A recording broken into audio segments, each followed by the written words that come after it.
It was the summer of 2016. I had just turned 28 that May. I was working part-time as a delivery guy in Cincinnati, Ohio, and didn't have much going on that year. My girlfriend had broken up with me a few months earlier. My closest friends had all moved to other cities, and I was living alone in a small rented apartment. That summer felt heavy. The city noise, the hot sidewalks, the cars, and the crowds. It just felt like I needed to step away from all of it. I wanted silence, but the kind of silence that doesn't feel dead. The kind that comes with birdsong, creaking wood, and the distant hum of insects. That's when I remembered my Uncle Dave's old farm property out in Greene County, about 2 hours east of Cincinnati. He'd passed away in 2013 from heart failure, and the land had been sitting mostly unused since then. My cousin Brad technically owned it now, but he lived in Texas and only flew out once a year to check on the place. A few years ago, I helped Dave fix up an old one-room cabin out behind the main farmhouse, the kind of simple wood structure you'd expect to see in a Civil War movie. It had a stove, a cot, a water pump, and even solar power hooked up to a battery. No running water inside, no AC, no real insulation. But it was far enough from the road and away from people. Exactly what I needed. I texted Brad about it, asking if I could stay there for a few days, maybe even a week. He replied a few hours later and said I could stay as long as I wanted, just to let him know when I arrived and left. That was all I needed. So on a Tuesday morning, I packed up a few changes of clothes, some dry food, bottled water, a first aid kit, some tools, and a 9mm handgun I kept in the closet. Not because I expected anything, but because I was going to be alone in the middle of nowhere and I wasn't an idiot. I also brought my sleeping bag, a flashlight, spare batteries, and my old hiking boots. I didn't plan on doing much exploring, but I wanted to be prepared. I got there around noon. The drive was smooth. The last few miles were gravel roads through farmland and patches of woods. The air smelled different, cleaner, like warm grass and dry wood. When I pulled up to the overgrown driveway, weeds brushed the bottom of my car. The main house was still standing, though the paint was peeling off the siding and the porch was sagging a little more than I remembered. I parked near the edge of the gravel path, got out, stretched, and just stood there for a minute, listening. It was quiet, not silent, but peaceful. I could hear wind in the trees, a couple of birds, and nothing else. No cars, no voices, no machinery. Just the sound of land sitting still. The cabin was about a quarter-mile behind the main house, through a narrow trail that ran past an old shed and a rusted fence. The trail had overgrown a bit, and I had to push some branches aside as I walked. The cabin was still there, just as I remembered it, maybe a little more weathered. It was made of faded brown wood, single window, and a door that looked like it could fall off the hinges with enough force. The roof had held up though, which was all I cared about. Inside, it smelled musty but not bad. Dust floated in the sunlight coming through the small window. I opened the window for air, then unpacked my gear, set up my sleeping bag, and got the solar power hooked up. There wasn't much to do after that. I sat outside on a fallen log for a while, just watching the trees shift in the breeze. That first night went smoothly. I cooked up some canned soup on a little camp stove, read a book under my flashlight, and went to bed early. I heard a few noises in the woods after dark. Twigs snapping, something moving in the grass, but that's normal. It's a farm surrounded by woods. Raccoons, deer, maybe coyotes. Nothing I hadn't heard before. The second day, I decided to take a longer walk around the property. The fields were empty, just tall grass and weeds. The barn was locked up and didn't look safe to enter. There were a few broken fences, and the old chicken coop was nothing but rotted boards. I found a tree stump near the edge of the woods and sat there for an hour, drinking water and listening. It still felt peaceful. I didn't feel like I was being watched or anything like that, just quiet. But that second night, something changed. It started with a light scratching sound outside the cabin, around midnight. It was faint at first, like something brushing against the wall. I froze in my sleeping bag and listened. Kept going slow, soft, like claws on wood. Not loud, not aggressive, but enough to make me sit up. I grabbed my flashlight and the pistol and stood near the door. I didn't open it right away. I waited. The scratching stopped after maybe 30 seconds. I turned off the flashlight and waited another 5 minutes. Nothing, just silence again. I told myself it was probably a possum or something like that. I went back to bed, but I didn't sleep well. The next morning, I checked the outside wall where I heard the sound. There were faint marks, shallow scratches near the bottom of the wooden boards. Could have been an animal. I wasn't sure, but it didn't look random. The lines were almost straight, grouped together like something with fingers or claws had been testing the wall. That day, I walked farther into the woods, toward a creek I remembered from years ago. It was low, barely moving, more mud than water. I saw some tracks along the edge, deer for sure, but also some other prints that I couldn't place. They looked like boots, but smaller, narrower. Not kids' boots, just odd. I followed them for a while, then lost them in the leaves. I went back to the cabin earlier that evening and kept the pistol nearby while I ate. I felt more on edge than the day before. I kept glancing at the trees and listening for anything unusual. I stayed up until almost 2 a.m. that night, sitting by the window in the dark with the flashlight off, just watching. I saw nothing, but I heard that scratching again. This time on the other side of the cabin. It lasted longer. It wasn't fast. It was slow, a dragging sound, like something lightly pulling nails across the wall. I finally turned on the light and yelled, hoping the sound would stop. It did, but only for a second. Then it started again, this time on the back of the cabin. I opened the door fast and shined the flashlight out into the trees. Nothing. The light reached maybe 15 feet into the woods, but beyond that, it was pitch black. I swept the beam around slowly. No eyes reflecting, no movement, no animals running off. Still, I knew something had been there. I wasn't hearing things. I didn't sleep at all that night. The next morning, I found more scratch marks. Not just on one wall, on 3 sides of the cabin. Some low to the ground, others higher up, nearly 5 feet off the ground. I walked the whole area around the cabin looking for prints, and I found them again. Bare footprints. Human-looking, but not right. Narrow heel, long toes, deep impression in the mud like the person was walking without bending their feet. No arch flat and wide. It looked wrong. I thought about packing up and leaving, but something in me didn't want to leave without understanding what was going on. It didn't feel like a ghost story. It felt like a person or more than one. Someone out here, maybe living in the woods. Someone who had been watching me since I got there. I spent the day sharpening a long knife I had brought, kept the gun on my side, and stayed outside as long as the sun was up. When it got dark, I stayed inside with all lights off and listened again. This time, the scratching didn't happen right away. It started around 3 a.m. It was more aggressive this time. Faster. More pressure. I heard footsteps too, soft ones, just outside the window. I didn't open the door. I sat there, gun in hand, heart pounding, and waited. The noises went on for an hour, maybe more. Then they stopped. In the morning, I found something on the ground just outside the window. A small bundle of grass, wrapped tightly with a thin strip of animal hide, like a little handmade ornament. Inside the bundle was a dead bird with its wings pulled off. Its chest was torn open, and inside, there was a small, smooth stone covered in something black. I didn't touch it. I just stared at it for a long time, then used a stick to push it into a plastic bag. I burned it later that afternoon in the old fire pit behind the cabin. That was the last straw. I packed up everything before sunset and made the walk back to the car.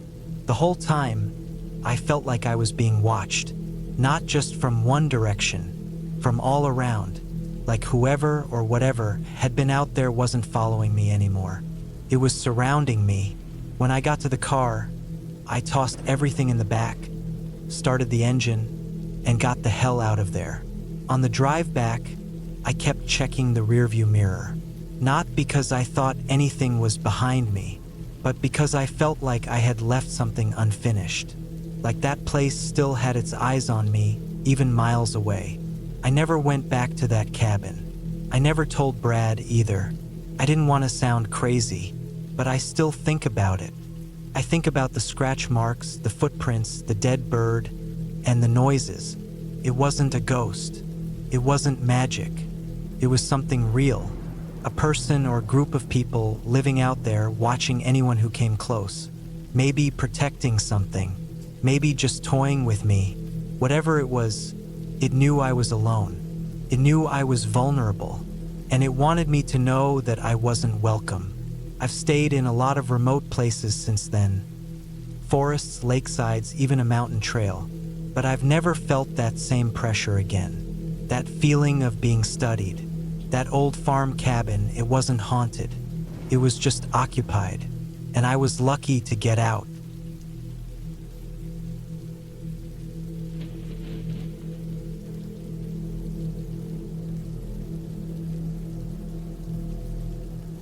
Back in 2012, I was 33 years old, working as a seasonal park ranger in Idaho, just outside the Salmon Chalice National Forest. It was my 4th season doing fire watch and maintenance support during the dry months. Most of the time, I liked the isolation. You had to. A big part of the job was staying in remote lookout towers or ranger cabins for days at a time, especially during fire season. I wasn't married, didn't have kids, and had nothing tying me down in Boise, so I took whatever assignments they gave me. That September, after a mild fire season, I was assigned to watch over an old ranger cabin up near Hat Creek Rim. The area was quieter than usual.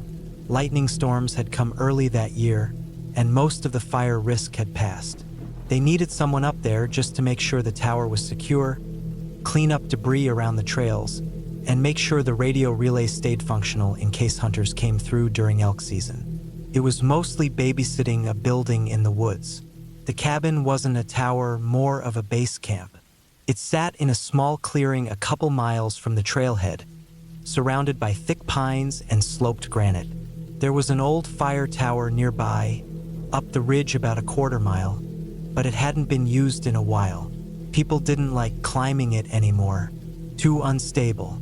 Instead, they set up a temporary watch point further down the trail when needed. The cabin itself was small, with siding, green tin roof, 2 rooms and a latrine shed out back. No running water, just a cistern and a hand pump. Power came from a gas generator you only ran if you really needed it. I hiked in early on a Tuesday morning, just after Labor Day.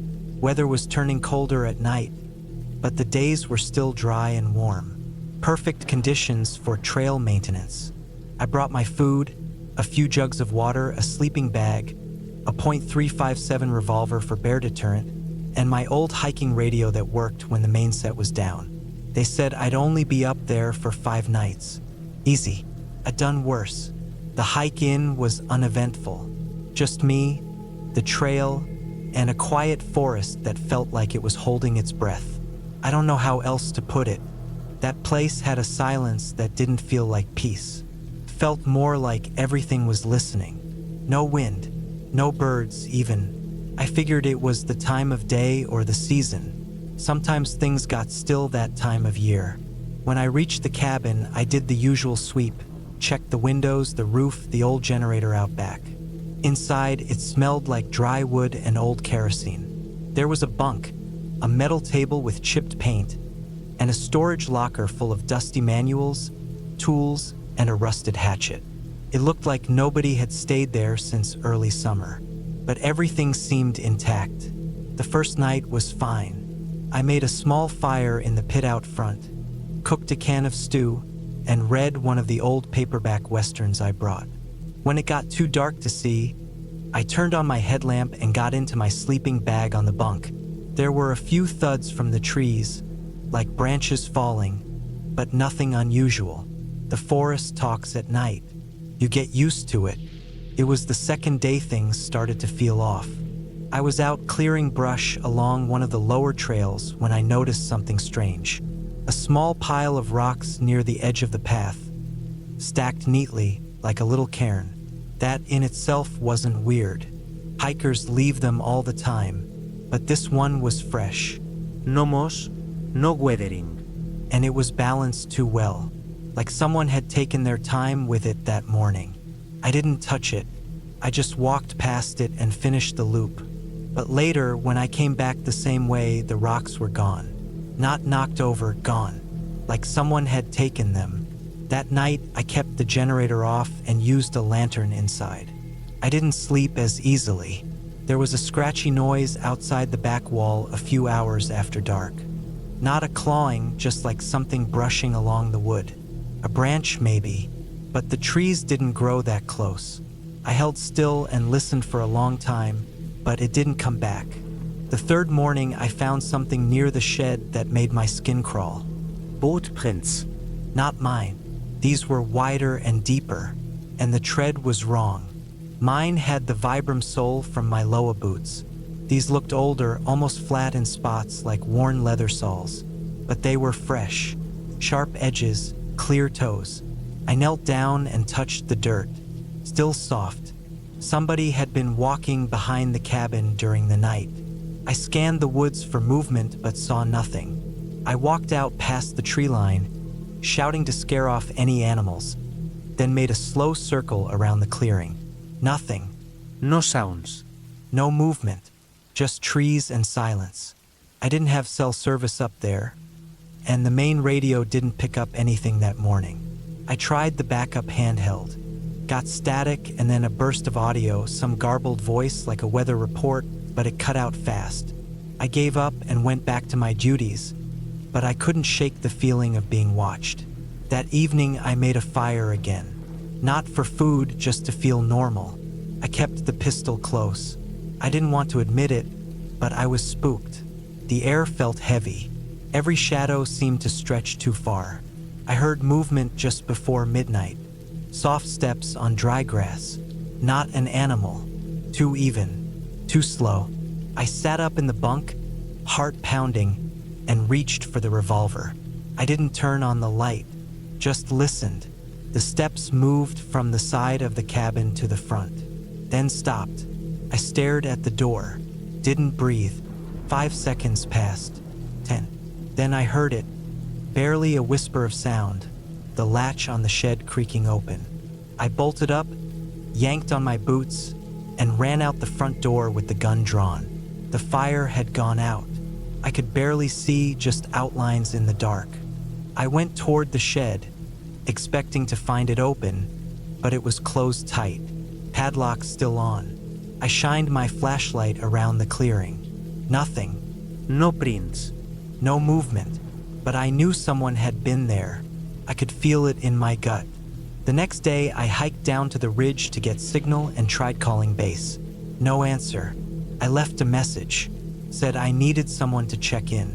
Might be trespassers, might be hunters. I asked them to come sooner than scheduled. That night, I set up a tripwire around the back of the cabin using fishing line and some tin cans. Felt stupid, like something a kid would do, but I didn't want to be caught off guard again. At 2:30 a.m., I heard the cans go flying. I jumped up, grabbed the flashlight and gun, and ran out back. The line had been tripped. One of the cans was 20 feet away in the grass. I shined the light around, heart racing, but again, nothing. No prints. No person, just cold night air and trees that didn't move. I didn't sleep the rest of that night. I sat at the table, eyes on the door, revolver in hand. The final full day, I packed early and cleaned the place. I was supposed to stay one more night, but I made up my mind to leave at first light. I logged everything, turned off the gas line, and locked the shed. The forest felt like it was closing in. I didn't feel safe anymore. That night was the worst. I didn't light a fire. I wanted to stay quiet, invisible. I kept all lights off, even the lantern. Just laid in the bunk, fully dressed, waiting. At some point after midnight, I heard the door handle jiggle. Slow, quiet, like someone testing it. I froze. My hand gripped the pistol. I didn't move a muscle. The handle stopped, then came a low creak, one of the front steps, then another, then silence. 10 minutes later, I heard it again. Not from the front, from the roof. Footsteps, soft, careful. I stared at the ceiling, heart hammering, listening to the weight shift on the old tin. I thought maybe it was an animal, but the steps were too slow, too measured, and they moved in a straight line, back and forth, like pacing. I sat there until dawn. When the sun finally came up, I stepped outside, shaking. No one on the roof, no signs around the cabin. I didn't waste time. I grabbed my pack, hiked out without stopping, and didn't look back. Back at the ranger station, I reported everything, every sound, every footprint, every moment. They took it seriously. A deputy went up a few days later to check. He found old tracks and what looked like a lean-to made from branches down the hill near the creek. Said it might have been a squatter or a drifter. I never got a real answer. I didn't go back to that cabin, not even to pack up gear. Someone else closed it for the season. And after that year, I took assignments further south, closer to the edge of towns. I never stayed more than one night alone in a cabin again. I still think about those nights, still wonder who or what was out there, walking around my cabin in the dark, silent forest. But I don't wonder too hard, because deep down I know it was a person, and that's what scares me the most.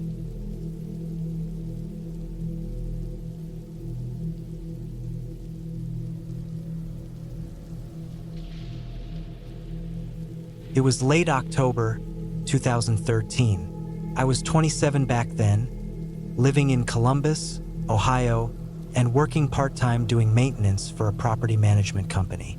That year had been pretty hard. My mother passed away in March, and after that, I just kind of shut myself off from a lot of people. I had a small apartment in the city, but I didn't feel like being around anyone. I wasn't close with most of my family, and work was just work. Most of the guys on my crew didn't talk much, and when they did, it was just about football or their kids. I didn't have either.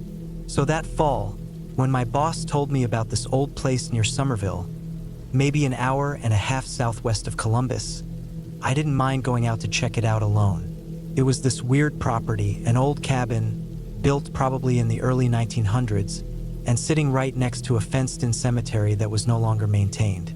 My boss said the guy who owned it died 2 years ago, and the land had finally cleared probate.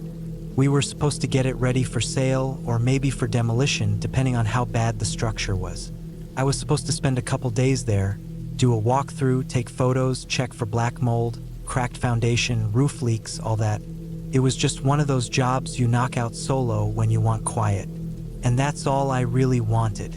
I packed up the company truck with some basic tools, a camera, a moisture reader, flashlight, a sleeping bag, and a cooler with food. I even brought my camping gear just in case it was too disgusting to sleep inside. My boss said I could take 2 nights out there if I wanted. It was off a dirt road just outside Somerville, with no clear address, just GPS coordinates and a crude paper map someone had drawn up years ago. I figured I'd go out, stay the night, take notes, and drive back the next morning. I left early, around 6:30 a.m., and by 9 I was turning off the last paved road. The last part of the drive was through woods with trees so close on either side they scraped the mirrors. The path was more of a hunting trail than a road. The trees were all bare already, just sticks reaching up like ribs, and the ground was covered in a thick layer of wet leaves. After maybe 20 minutes of slow driving, the cabin appeared in the trees like it had grown out of them. It was short and wide, made of logs that had darkened and sagged over the years. No lights, of course. A broken porch that tilted forward like it was giving up. A rusted tin roof with a tree limb sitting on it. A single window cracked, and just a few feet behind it, maybe 50 steps or so, the cemetery. The graveyard was surrounded by a broken iron fence. Some of the posts were bent outwards, others leaning in. Moss grew thick over almost every headstone, and some of them had fallen flat. I counted maybe 20-30 markers in total, most of them unreadable from where I stood. There was no path between the cabin and the graves, no hedge, no line. They just butted up against each other like one wasn't supposed to be there in the first place. I parked the truck in a clearing to the right of the house. The ground was soft. Wet leaves clung to my boots and made that sucking sound when I walked. I unlocked the cabin's front door with the rusted key the owner's lawyer had mailed to our office. Stuck a little but turned. When the door opened, the smell came first. Not rot exactly, but age. Stale wood, mildew, maybe old animals. The inside wasn't big. Just one main room with a small kitchen setup on the left, a stone fireplace in the middle, and a door to a single back room, probably a bedroom. The walls were bare logs inside too. There was a table, 3 chairs, one broken, and a cast iron stove that had rusted almost completely through on the side. I opened the bedroom door. The mattress was nothing but springs and stuffing, all chewed up by mice or raccoons. The walls back there were darker, more moldy. I decided then I'd sleep in the truck. I spent most of that day walking the property. The ground sloped down behind the graveyard into thick woods. No other houses were anywhere in sight, and no cell signal either. I measured the walls, took photos of the cracks in the logs, noted the water damage around the base. The roof seemed okay from the outside, but inside you could tell it had leaked through one whole corner. I climbed up into the attic through a rickety ladder in the back room. It was just storage, old crates, some broken glass jars, nothing useful. There was a big hole in the corner where raccoons had been getting in. I found some droppings and an old nest, but nothing alive. The sun set fast. By 5 it was already almost dark, and the light inside the cabin was useless. I went back to the truck, unrolled the sleeping bag in the back seat, and set up my little cooler and thermos on the passenger side. I ate a cold sandwich and stared through the windshield at the cabin. The headlights made it look worse, like something that shouldn't be real. I killed the lights eventually and tried to sleep, but it was loud out there. Not city loud, nature loud. Twigs cracking, wind blowing through trees. At one point, I heard what sounded like someone walking in the leaves. Slow steps, not animals darting, just one step at a time. I sat up, stared out the side window, but saw nothing. I didn't move, didn't even breathe for a few seconds. But after a while, the sound stopped and I convinced myself it was probably a deer, or maybe the wind blowing something across the ground. The next morning, I started cataloging the cemetery. My boss hadn't asked me to, but something about it just felt off. Some of the stones were tilted weird, like they'd been moved or reset, and others were clearly not in rows. I used a small shovel and brush to gently clear the moss from some of the stones. Most had no last names, just first names and years: 1852, 1860, 1871. There were 3 small stones in a row with the same year, 1884, and no names at all, just infant etched into each one. I walked to the far back corner of the cemetery and found one grave that didn't fit. It wasn't overgrown. The soil was darker and looser than the others. The stone was flat, more modern, and just said, E.R. 2009. No first name, no other details. The ground around it was soft, like it had been disturbed more recently. I stepped back, not sure why it bothered me more than the rest, but it did. I went back to the cabin to take some more interior photos.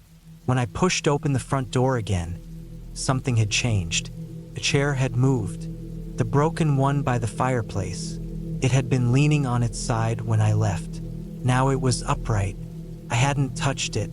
I stood there in the doorway for a long time, staring at it. I told myself maybe it had fallen in the night and landed that way, but it didn't make sense. It hadn't been near anything that could knock it over. Still, I walked in, checked every corner again. The back room, the attic, the crawl space under the house. No footprints, no signs of anything. Later that afternoon, I walked back toward the grave marked ER. I don't know what I was expecting, but when I got there, the dirt looked changed, like someone had dug a shallow trench across the back edge of the grave. A clean line, maybe 6 feet long. I crouched down and touched the soil. It was still moist, freshly turned. I got up quick and walked back to the truck. Something wasn't right. I locked the doors, sat behind the wheel, and just waited. I didn't want to sleep out there again. I was planning to leave early, but around dusk, something happened that still gives me chills even now. I was sitting in the truck, engine off, windows cracked. The light was almost gone, and I was just watching the front porch. Then I saw movement in the graveyard. Slow, deliberate, like someone walking between the headstones. Not fast, not scared, just moving. I grabbed the flashlight and pointed it that way. Nothing, no shape, no person, just crooked stones and shadows. But then I saw it again to the left. A tall figure, tall and thin, standing behind a tree on the far edge of the fence. Watching, not moving. I stared for what felt like a full minute, then clicked on the flashlight again. And it was gone. No movement, nothing. That night I didn't sleep. I kept the doors locked, flashlight in my lap. Around 2 a.m. I heard footsteps again. Not animal footsteps, heavy, slow human ones. On the wooden porch, boards creaking. One step, then nothing. Another step, then silence. I didn't move. I barely breathed. Then something touched the side mirror. Just a light tap, a scrape, then nothing else. When the sun finally came up, I got out, walked to the porch, and saw the footprints. Bare feet, human, in the dirt, right up to the door, then gone. No prints leaving, no other marks. Just 2 long bare footprints in the cold mud, facing the cabin. I packed up everything and left. I didn't take more photos, didn't finish the checklist. I just left. When I got back, I told my boss the place was too far gone. I showed him the interior photos, the cracks, the mold. I said we should recommend demolition. He agreed. A few weeks later, I looked up that grave. ER 2009. Turns out, a man named Edward Rollins went missing in 2009 near Somerville. Hiker, never found. No known burial. But the initials matched. The year matched. The family apparently installed a marker near where he disappeared. But no one ever confirmed the body was there. Just a guess. A memorial. I never went back. The cabin was never torn down. Still sits out there, far past the roads, next to that graveyard no one takes care of. I don't know what I saw or who, but I know I wasn't alone out there. And I know something is still living near that cabin, moving through those graves, barefoot and watching. And if you go out there, you'll probably see the same. But if you do, leave. Don't wait. Don't try to explain it. Just leave.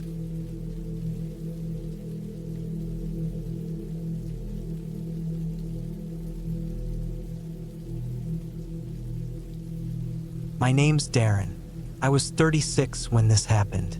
It was the fall of 2019, just before the weather started turning hard in the north. I'd taken some time off from work. Nothing dramatic, just burned out from long weeks of night shifts and a bad breakup that dragged on too long. I needed to get out, get away from the noise, and breathe somewhere that wasn't surrounded by the gray hum of city life. The place I went to was a small off-grid cabin in the forests of northeastern Minnesota, near the Canadian border. My Uncle Pete used to own it before he passed away, and it had sat mostly unused since. No electricity, no running water, just an old wood stove, a propane lamp, and a cot. It was built solid, though. He'd been a carpenter and proud of his work. The roof didn't leak, the floor didn't creak, and the front door locked with a thick bolt from the inside. It was just remote enough that you didn't see people unless you brought them with you. I packed my old pickup with canned food, bottled water, a little camp stove, and a .38 revolver I kept mostly for peace of mind.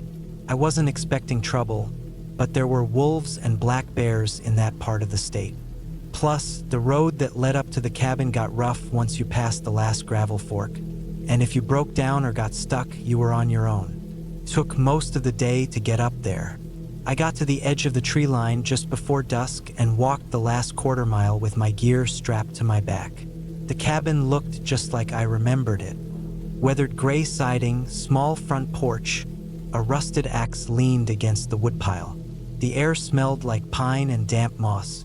I got the door open, aired it out a little, then unpacked and got the wood stove going. Took the chill out of the air fast. That night I ate cold chili out of a can and read a paperback under the lantern until I dozed off. There was no sound at all besides the pop of the stove and the wind brushing through the trees outside. That first night was quiet. I slept deep. The next morning I stepped outside to stretch and piss in the brush. Frost covered the grass, and my breath came out in clouds. I walked around the cabin and found tracks in the dirt near the back window. I couldn't tell what they were at first. They weren't boot prints. No tread. Just flat, long, smooth shapes, almost like someone had been barefoot. But they were wide and dragged oddly, like whoever made them was limping or sliding their feet.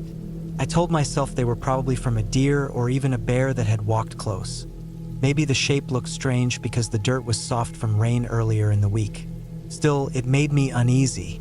I didn't like the idea of someone or something creeping around while I slept.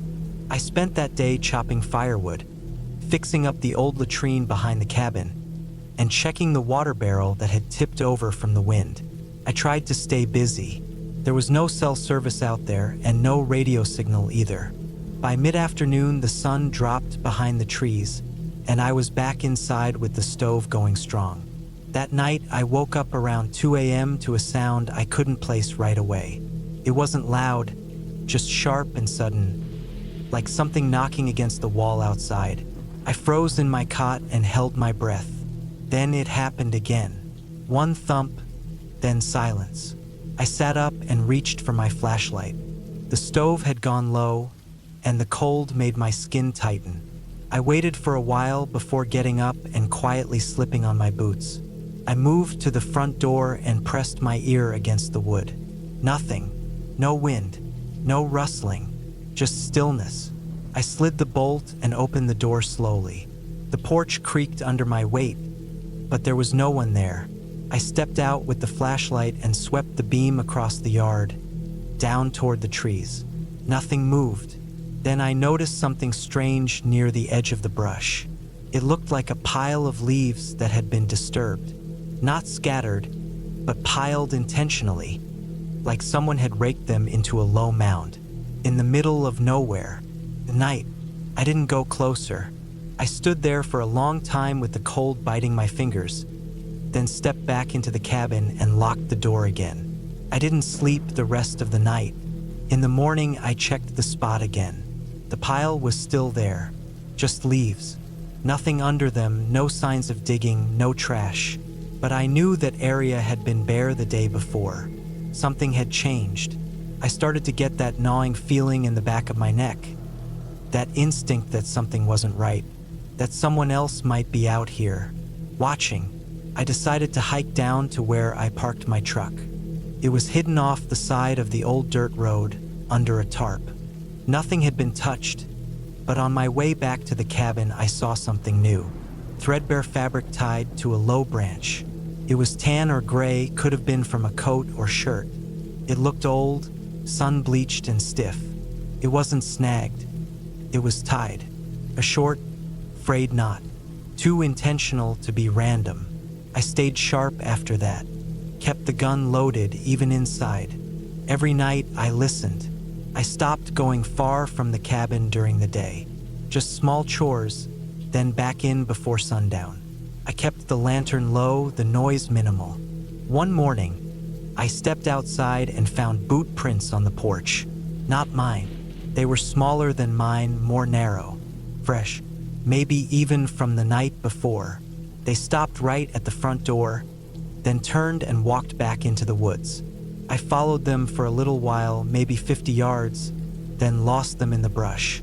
My stomach felt hollow. I'd been here almost 5 days. Whoever this was knew I was here. They knew I was alone. I couldn't risk staying another night.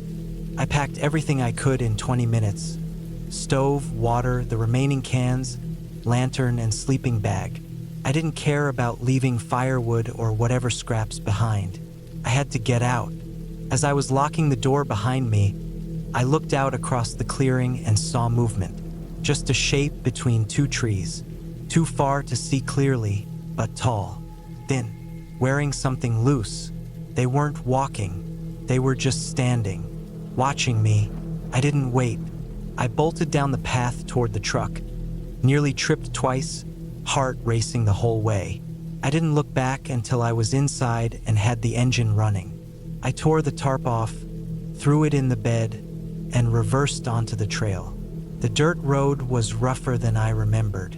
Every bump felt like it might throw me off. When I finally hit the gravel stretch, I didn't slow down until I hit the highway miles later. I stayed at a cheap motel that night near Duluth. I kept the gun beside me, barely slept. Every sound from the parking lot outside made my heart jump. I couldn't stop thinking about that figure, about the boots on the porch, the knot in the tree, the pile of leaves. Whoever it was hadn't tried to hurt me, but they hadn't stayed hidden either. They wanted me to know they were there, that they could have come inside, that they were close. The next week, I filed a report with the local sheriff's office, just in case. They shrugged it off, said it was probably squatters or hunters, told me the area's full of loners living off the grid. Nothing they could really do about it. I haven't been back to the cabin since. Sometimes I think about going up there to check on it, maybe even fixing it up and installing a trail cam. But every time I imagine stepping onto that porch again, I picture those boot prints, that still figure in the trees, and I change my mind. That place is theirs now.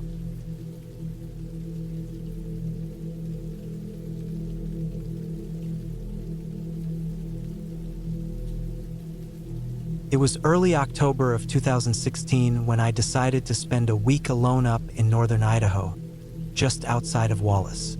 I'd been going through a hard few months after my brother passed away from a stroke.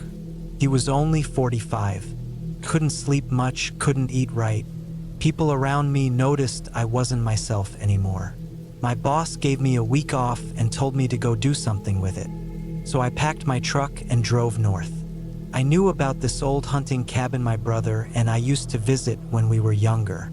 It wasn't fancy, just a boxy little wood place we helped fix up in our 20s. It sat about 6 miles off the nearest road, on forest land, tucked behind a slow creek.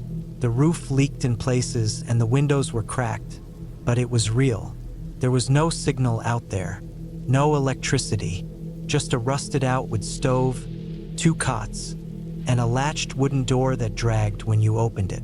I got there in the afternoon. The sky was overcast and thick with gray clouds. I parked where the dirt road ended and carried my gear the last stretch by foot. There was an axe, a backpack, some dry food, a tarp, and a folding cot I brought just in case. The first few hours were peaceful. All I heard were my own boots on the ground, the wind shaking through the pines, and that quiet that only shows up miles from anyone else. Inside, the place was just how I remembered, dusty, worn, still smelling like ash and old pine. I swept out some rat droppings and set up the cot near the back wall where the roof didn't drip. Then I walked to the creek and filled my water containers. My plan was simple. Chop wood, read, write in my journal, and stay off the grid until Sunday. That night, rain started. Not a drizzle either, but real heart-pounding rain. It made the roof pop and hiss, and I couldn't sleep more than a few minutes at a time. I heard branches cracking in the woods. Sometimes it was just wind. Sometimes I wasn't so sure. But I didn't panic. Not then. By day 3, I had a rhythm. I'd boil water, eat oatmeal, walk the edge of the trees, and chop deadfall for firewood. I hadn't seen another person in days. But I did find something strange early that morning, just past the creek, where there used to be an old wire fence. I saw a beer can, a modern one still wet with rain. I picked it up, still cold. Someone else had been around. I looked for footprints, but the ground was too soaked. I didn't think much of it at first. Could have been some local hunter or just someone passing through. Later that night, the rain came back harder. Thunder rolled deep, long booms that shook the old glass in the windows. I stayed inside, made a fire, read a chapter from a book my brother liked. Then something knocked outside. It wasn't loud, just a dull, low thump against the cabin wall, like a shoulder or a fist. But it wasn't wind, I could tell. I turned off my lantern and stayed quiet. I could hear breathing outside, wet, shallow breaths, like someone trying not to be noticed. Then it went quiet. For a long time, I waited an hour before I lit the lantern again. I didn't sleep. When morning came, I checked around the cabin. I found boot prints in the mud near the back wall. They were heavy and deep. Someone had stood there, leaning against the wall. I found a smear too, blood. It was dark and soaked into the wood, still sticky. That day, I hiked back to where I left my truck. I figured if someone was out here bleeding, they'd be looking for help or hiding from something. When I got to the truck, the front windshield was cracked. A long, spidered crack like someone hit it with a rock. But nothing was stolen, not even the tools I left behind the seat. I drove down the slope a bit just to get closer to a signal. When I got a bar, I tried calling the ranger station, but the signal dropped before the call went through. I tried again. Same result. I couldn't get more than a single bar, and even that flickered in and out. Then the rain picked up again, and the dirt road started to pool up. I figured I'd wait it out at the cabin and try again the next day. I backed the truck up to its old spot and walked the gear back down. That night changed everything. I was boiling water when I heard it. Someone dragging something heavy through the brush. I turned off the fire and listened. Came closer, inch by inch. Something was being pulled along the wet leaves and dirt. When I looked through the crack in the door, I saw a man. He wasn't wearing a jacket, just jeans and a long-sleeved shirt soaked through. His right leg was cut up badly. Glass stuck deep into his thigh, shining when lightning flashed. His face was pale, lips bluish, and he limped hard with every step. But what froze me was the way he looked around. Fast, like a hunted animal. He sat down just outside the cabin and started pulling pieces of glass from his leg, one by one with shaking hands. Each time, he gritted his teeth and let out these awful short gasps. Then he did something that made my heart stop. He looked right at the door. I backed away from the crack. Didn't breathe. I didn't know what to do. If he was hurt, he needed help. But something in my gut told me not to open that door. A few minutes passed. Then I heard him move again, circling around the cabin slowly. I locked the inside latch and waited. He didn't try to come in, just paced. I heard him talking to himself, though I couldn't make out words. Not full sentences, just short bursts, whispers, almost like he was rehearsing something. I stayed awake all night, sitting against the far wall with the axe across my lap. By sunrise, he was gone. No trail, no blood, just silence. I thought maybe he crawled off somewhere to die, or maybe he wasn't real. But the next night, he came back. He didn't approach the cabin this time. He just stood out there in the tree line. I saw his shape in the lightning, standing still, watching. I turned the lamp off again and crouched behind a table. I waited, and he stayed. An hour later, I looked again. He was closer, only 20 feet from the door, his legs still bleeding, his shirt soaked. He hadn't moved in total silence, which made no sense. But there he was. I heard a soft knock on the door. Not hard, just enough to say, "I'm here." He knocked again. 5 slow knocks. Then he walked away. The next morning, I followed a trail of blood through the trees. I found where he had slept. Just a makeshift bed of branches under a fallen pine. There were torn strips of cloth, stained red. He'd been trying to stop the bleeding himself. No bag. No food. No sign of how he got there. I didn't sleep again that night. I sat with my back to the door, axe ready. When dawn came, I packed everything. I wasn't staying another minute. I strapped the cot to my pack, slung the axe on my belt, and left the cabin locked behind me. I walked straight to the truck and drove until I had a signal. At the ranger station, they didn't believe me at first. Said maybe I was dreaming, maybe I hallucinated from lack of sleep. But they came with me. 2 rangers, armed, drove up with me the next morning. We searched the woods near the cabin. Found old blood, pieces of glass, even a bit of skin still stuck to one. But no man, no body. They took photos, filed a report. That was the end of it. But I still see him sometimes, in my dreams, standing outside the door, watching, not dead, not asking for help, just bleeding and staring, like he was waiting for something. I haven't gone back to that cabin since. I left the key with the ranger station, told them they could burn it down for all I cared. I don't camp alone anymore. I don't like being anywhere without a solid lock and a signal. And if you ever find yourself out near Wallace, and you see a man limping, soaked through, pulling glass from his leg, don't open the door.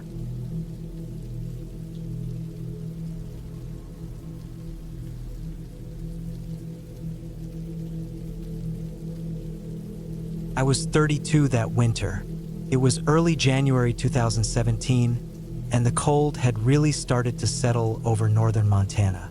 The snow had come earlier than usual that year, and by the end of December, everything outside had gone quiet under a deep white blanket. I had taken some time off work, a week, maybe 10 days, and decided to head up to a small hunting cabin that belonged to my late uncle. It wasn't much, just a single-room wooden structure with a metal chimney and some old furniture inside. But it had a strong roof, a working wood stove, and it sat way back in the forest near the base of the Swan Range.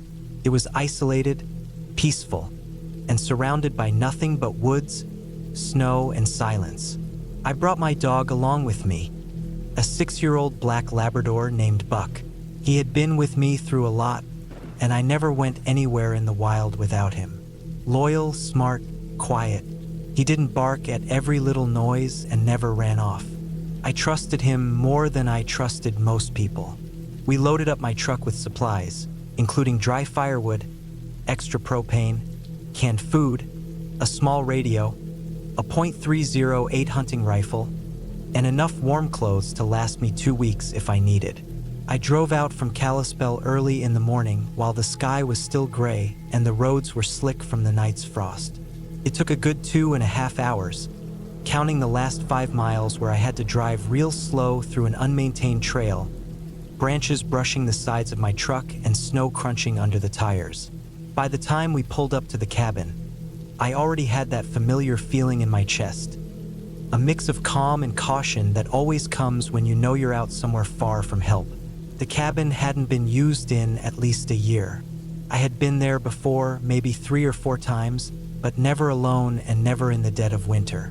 The wooden steps creaked under my boots as I walked up and unlocked the heavy front door. Inside, it smelled like coal dust and dry pine. Everything was as I remembered it. A small cot against the far wall, a wooden table with 2 chairs, a potbelly stove, and shelves with old books and canned goods. I checked everything, made sure the chimney was clear, laid down fresh firewood, and got the fire going. Buck wandered around outside, nose to the ground, tail slowly wagging as he explored the clearing. By sunset, the fire was crackling, the cabin was warm, and I had unpacked enough to get through the night. I cooked a can of beef stew on the stove and fed Buck. Afterward, I sat at the table, sipping hot coffee from a metal mug, listening to the sound of the wind pushing gently against the walls. There was no cell service up there, no internet, no power lines. Just the wind, the occasional crack of wood settling, and Buck's steady breathing by the stove. That first night was calm, peaceful even. I fell asleep with my thick coat still on, rifle leaning against the wall by my cot. The next morning, I was up before the sun. I let Buck out to do his business, then stepped outside with him. The cold hit my face like a slap, but the sky was clear and blue. The snow glistened. No signs of animals nearby, no deer tracks, no scat, no sign of movement. Just the untouched snow stretching into the woods. I brewed coffee again and ate a couple of protein bars. Buck stayed close to the cabin, sniffing around, ears up but relaxed. I spent the first couple of days chopping wood, melting snow for water, and walking short trails around the cabin, just to get familiar with the surroundings again. The snow was deep, and I didn't want to stray too far and risk getting turned around. I brought a compass with me each time, but still I kept it close. Buck never left my side. On the third night, just after I had laid down, Buck growled. It wasn't loud, and it didn't last long, but it was enough to make me sit up. His ears were up, body stiff, eyes pointed toward the door. I got up, grabbed the rifle, and stepped over to the window. I couldn't see much. The moon was behind thick clouds, and the snow reflected what little light there was. I opened the door slowly, stepped out onto the porch, and listened. Nothing, just wind in the trees. I stayed there for a while, my breath fogging in the air. Buck didn't bark. He didn't move from the doorway. Eventually, I chalked it up to a squirrel or maybe a raccoon and went back inside. Still, I didn't sleep well that night. The next morning, I found tracks. They weren't mine. They weren't Buck's.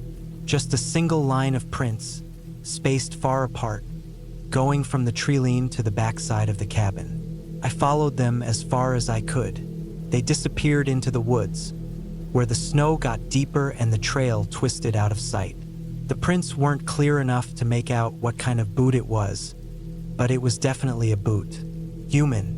The gait was wide, maybe a tall man, but what stood out to me was that they didn't lead in both directions. They came toward the cabin, but there were no prints leaving. I walked a slow circle around the whole cabin, double-checking. The snow was untouched except for my own footprints and these. That didn't sit right with me. Someone had come up to the cabin, possibly while I slept, and vanished. No vehicle tracks, no other sign. That day, I didn't go far. I stayed close, rifle always slung over my shoulder, ears tuned to every sound. Buck was alert too, not afraid, just watching everything more carefully than usual. He'd pause sometimes in the middle of walking and look off into the woods, ears perked and eyes narrow, like he sensed something I didn't. That night, I didn't sleep at all. I kept the fire low and sat in the dark for hours, staring at the windows, listening. Twice I thought I heard snow crunching, but every time I looked outside, I couldn't see anything. Still, I felt watched. It was a heavy kind of quiet, not like normal wilderness quiet. It was like something was holding its breath just outside the cabin walls. On the fifth morning, I found more prints. This time, they circled the cabin. Not once, but 3 times. Whoever it was had walked all the way around the structure, leaving deliberate, wide-spaced boot prints. Again, no prints leading away. It was like they came from the woods, circled, and just disappeared. I checked for any sign of digging, hiding, cover, nothing. It was like whoever it was had vanished into the trees. But people don't just vanish like that. Not in real life. I stayed inside all day. I kept the fire low again and loaded the rifle. I also brought the hatchet inside just in case. Every time I stepped out to let Buck relieve himself, I scanned the tree line. The forest felt closer than usual, like the trees were leaning in. That night was the worst. Buck woke me up with a deep, throaty growl. He was standing at the door, rigid. I got up, heart pounding, and pressed my ear to the wood, and I heard breathing. Not mine, not Buck's. Someone was just outside the door. Not moving, not talking, just standing there and breathing. Slow, calm, steady. I froze for a full minute, listening. Then I backed away from the door and pointed the rifle at it. I waited and waited. Buck didn't move. His eyes were locked on the base of the door. Then the breathing stopped. I threw the door open, gun ready, and aimed into the night. No one was there. Fresh boot prints in the snow, just standing still, no movement, no tracks leaving again. I didn't sleep the rest of the night. I sat at the table with the rifle in my lap, staring at the door, ears tuned to every gust of wind. I thought about leaving, but the truck was cold, and I didn't want to get stuck on that narrow trail in the snow with someone possibly following me. I figured I'd stay one more night, just one, then head out early. But that morning I saw something else. Nailed to the back wall of the cabin, high, where I knew it hadn't been before, was a single dead bird. A grouse, clean, no blood. It had been pinned by something thin, maybe a nail or a sharpened stick, right into the wood. There were no prints near it. Nothing. Buck didn't want to go near it. That was enough. I packed everything up in 20 minutes, threw my gear into the truck, tossed snow on the fire, locked the cabin, and got out of there. As I drove down the trail, I looked in the rearview mirror constantly. Buck sat alert in the passenger seat, eyes on the trees. The forest felt different that day. I don't know how to explain it, just heavy, like it didn't want me there. I made it back to Kalispell without seeing another soul. I never went back to that cabin. I haven't even been near that area since. I don't know who was out there or what they wanted, but it wasn't an animal. It wasn't random. Someone had been watching the cabin, walking in circles around it, coming up to the door in the middle of the night, and leaving things. And the strangest part is there were never any exit tracks. Just one set, coming in, and then gone. That winter changed something in me. I still go into the woods, still camp, still hunt, but not alone. Never alone, and never without Buck. He's older now, slower, but that trip, those nights in the snow, they did something to him too. Every time I light a fire in the woods, he watches the darkness like it's waiting to move, and I do the same.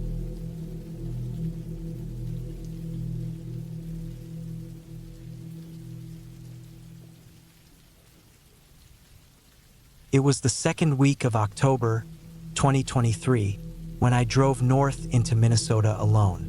The weather had turned early, and the trees were shedding fast. Maples were nearly bare, and the ground was soaked with orange and brown leaves. I remember watching them swirl in little circles on the cracked asphalt as I pulled off Highway 61 and onto a dirt road I hadn't driven in almost a decade. It had been 7 years since I last saw Ron, my ex-husband, and just over a month since I got the call that he'd passed. Heart failure, 48 years old and still chopping his own firewood. That's how the officer described it when he called me. Said Ron had been living alone for the last couple of years. No next of kin but me. No kids, no siblings, no real friends left either. He always kept people at arm's length. I hadn't planned to go back. Not ever. But the county mailed me a bunch of paperwork saying I inherited the land. 3 acres with an old cabin tucked between a half-frozen stream and a thick wall of pine. I ignored it for weeks, but something kept tugging at me. Maybe it was guilt. Maybe I just needed to see it all one last time before I sold it or burned it to the ground.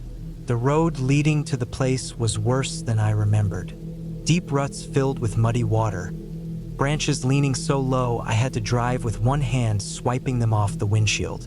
It took 20 minutes to cover that last mile. My hands gripped the steering wheel so tight my knuckles turned white. I didn't even know why I was so tense yet. It was just a cabin, just a damn building sitting in the woods. But the closer I got, the more wrong everything started to feel. The first thing I noticed was how overgrown it all was. The grass out front was waist high. I parked next to a rotting woodpile and stepped out into the cold air. It smelled like wet moss and mildew. The wind was sharp and constant, pulling at my coat. The old birdhouse Ron had nailed to a post by the porch was tilted sideways, split from years of weather. One of the porch steps was caved in, and the handrail had fallen off completely, but it was still standing. The cabin was exactly how I remembered it. Small, dark brown, single level with a green metal roof. The windows were cloudy, like they were holding in the past.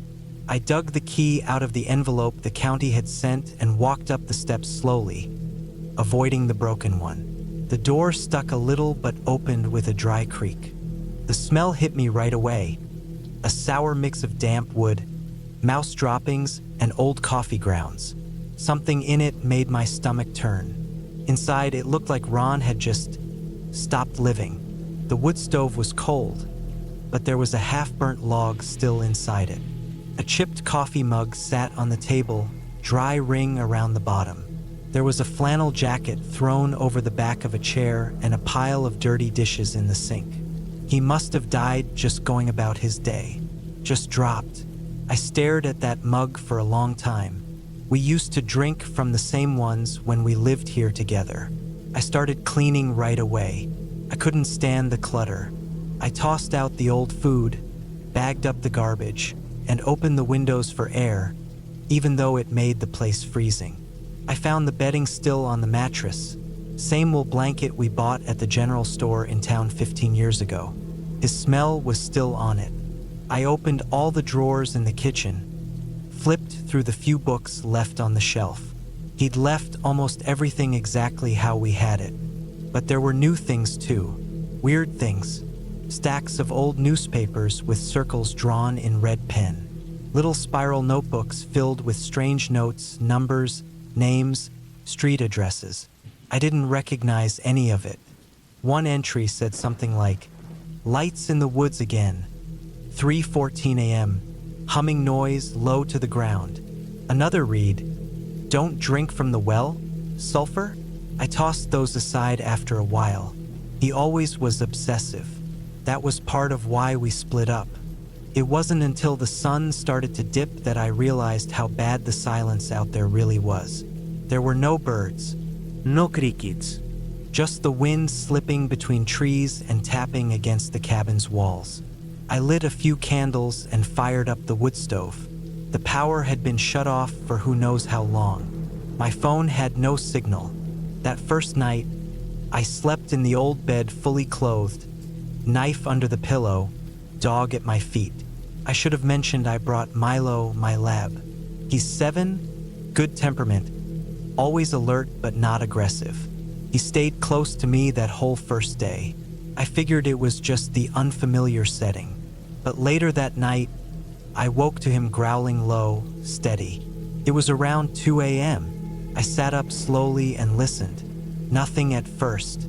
But then there were steps on the porch, soft, deliberate. My heart started thudding in my chest. I didn't say anything. I didn't move.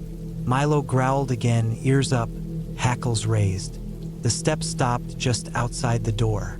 Then silence. Long silence. I could hear the fire popping behind the stove grate. I waited for maybe 10 minutes before I got up and moved slowly toward the door. I peeked through the side window. Nothing. No flashlight beam. No car. No boots. No tracks on the dirt. I locked the door if it wasn't already, then dragged a chair in front of it and sat there with my knife in hand until sunrise. Next day, I tried to tell myself it was an animal. Deer maybe, but deer don't walk like that. And Milo doesn't growl at deer. I spent most of that day outside, clearing the path to the well and checking the small shed behind the cabin. The shed was padlocked. I didn't have a key. I found an old crowbar and pried it open. It stank worse in there, like old oil and something metallic. Inside were tools, a hunting bow, a few gas cans, and several sealed cardboard boxes. I opened the top one. Inside were dozens of cassette tapes, all labeled by date. I had no way to play them, but the dates went back over 10 years. The second box was full of photographs, all printed, not digital. I flipped through them. They weren't family pictures. They were all of the woods, trees, open fields, the stream, same places taken over and over at different times, different light, different weather. One of the last photos in the stack stopped me cold. It was taken from the front porch, and in the trees, far back but clear, there was a figure, a man, standing completely still, wearing dark clothes, facing the cabin. I looked at the date, September 13th, 2023, 2 weeks before Ron died. That night, I didn't sleep. I kept the fire going and sat by the window with Milo, who barely left my side now. The silence outside felt thick, like sound was being swallowed up. Around midnight, I saw something move out near the treeline. Not fast, just a slow shift between shadows. Milo stiffened again. I didn't go outside. I didn't open the door. I just watched, and whoever or whatever it was didn't come closer. By morning, I'd made my decision. I wasn't staying another night. I packed fast, barely touched my coffee, stuffed everything useful into the back of the car. Before I left, I took one last look around the cabin. I had this strange feeling, not sadness, not nostalgia, but a deep, twisting discomfort, like I'd missed something important, something right in front of me. I walked out back to check the shed again before I left. Not sure why. The lock was back on the door, the same one I had broken 2 days ago. That broke me. I backed away, heart racing, and didn't stop until I was in the car with Milo in the passenger seat, shaking. I didn't look in the rearview mirror. I didn't stop until I hit the highway. I haven't gone back. I signed the papers, sold the land for next to nothing to some logging outfit that probably bulldozed it all. Good riddance. The police didn't care when I called. Said it was just squatters, maybe hunters. You were just on edge, they told me. It was remote. You were alone. But I know what I felt. I know how Milo reacted. I know what I saw in that photograph. Someone was watching Ron. Maybe for a long time, and maybe Ron knew. Maybe those tapes explain more, I'll never know. I think sometimes about how he changed those last few years, about those notebooks and his warnings. Maybe he wasn't crazy. Maybe he just knew something I didn't. All I know is this. If you inherit land in the woods from someone you haven't spoken to in years, let it rot. Some places don't need to be visited again. And some cabins should stay empty, forever.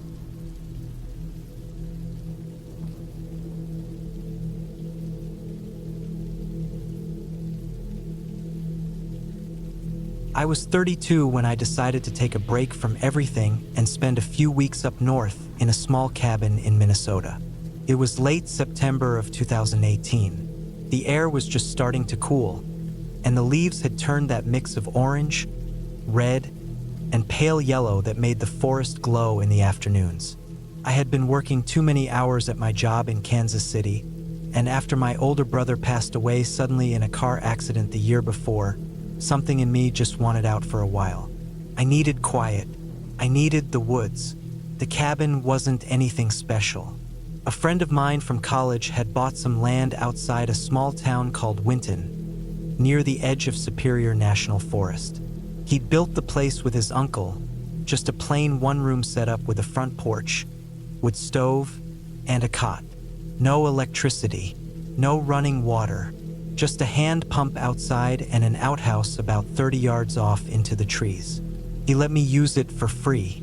All I had to do was bring my own supplies and clean up after myself.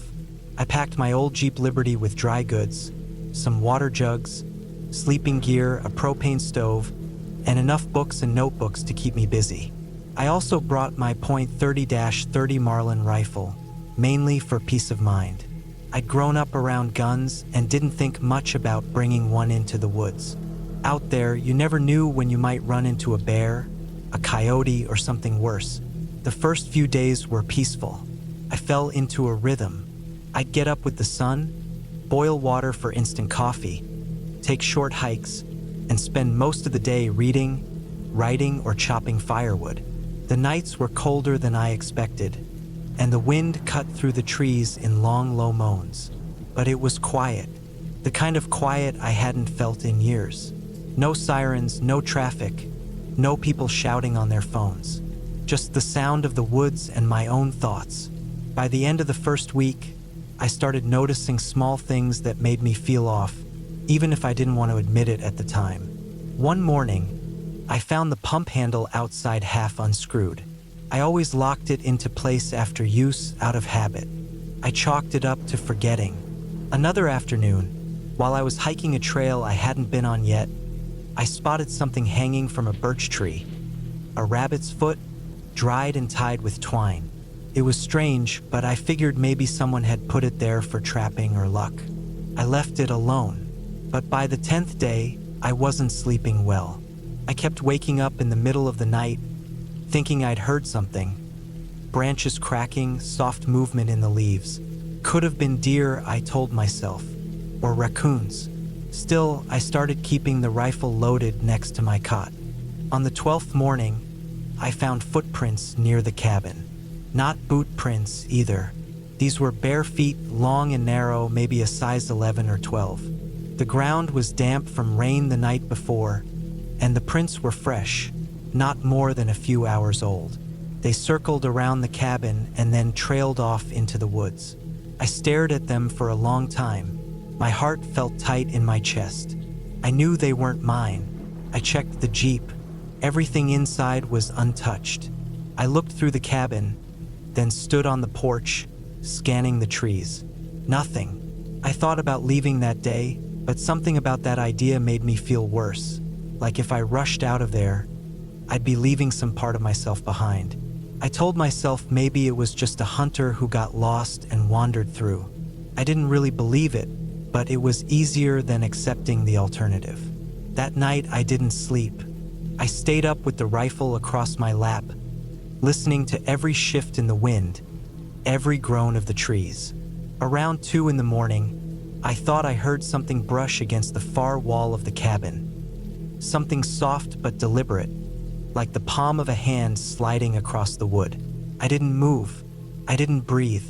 I just sat there in the dark, my pulse hammering in my ears. Eventually, whatever it was went quiet, and I sat that way until the sky turned gray. In the daylight, I walked around the cabin and saw nothing.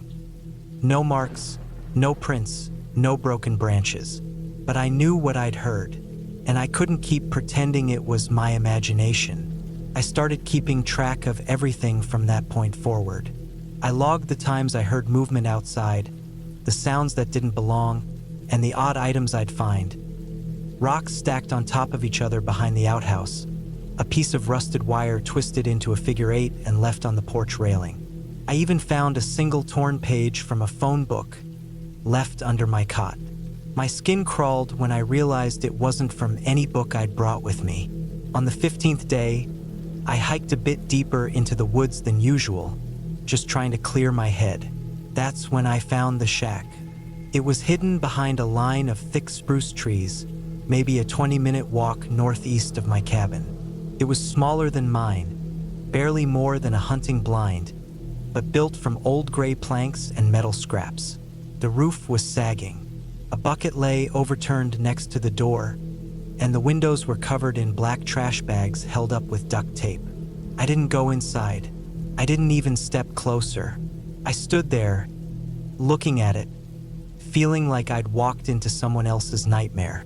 I turned around and walked straight back to my cabin, faster than I'd planned, heart pounding. I couldn't shake the feeling that I was being watched. That night, I dragged the cot against the door and set up a few makeshift alarms. Empty cans strung with fishing line across the porch and a few more tied between trees. Around 3 in the morning, one of them went off. I heard the cans rattle and clink, sharp and sudden. I grabbed the rifle and crawled to the window. I couldn't see much, just the shapes of trees and dark shadows moving slowly. I didn't fire. I waited. The movement stopped, and the woods went quiet again. I stayed by the window until the sun came up. I went out to check the alarms. One had been triggered, line broken, can scattered. There were more prints in the dirt, this time closer to the door. Bare feet again. A few feet from the porch, I saw something else. A strip of fabric nailed to a tree. It looked like denim, maybe from a jacket or old jeans. Someone had drawn a circle in charcoal across it, with what looked like a smear of dried blood underneath. I didn't touch it. That day, I packed my gear. All of it. I filled the Jeep, double-checked the tires, and loaded the rifle. I didn't care about the peaceful escape anymore. I didn't even tell my friend. I was done. On the drive out, the dirt road twisted through the forest for miles.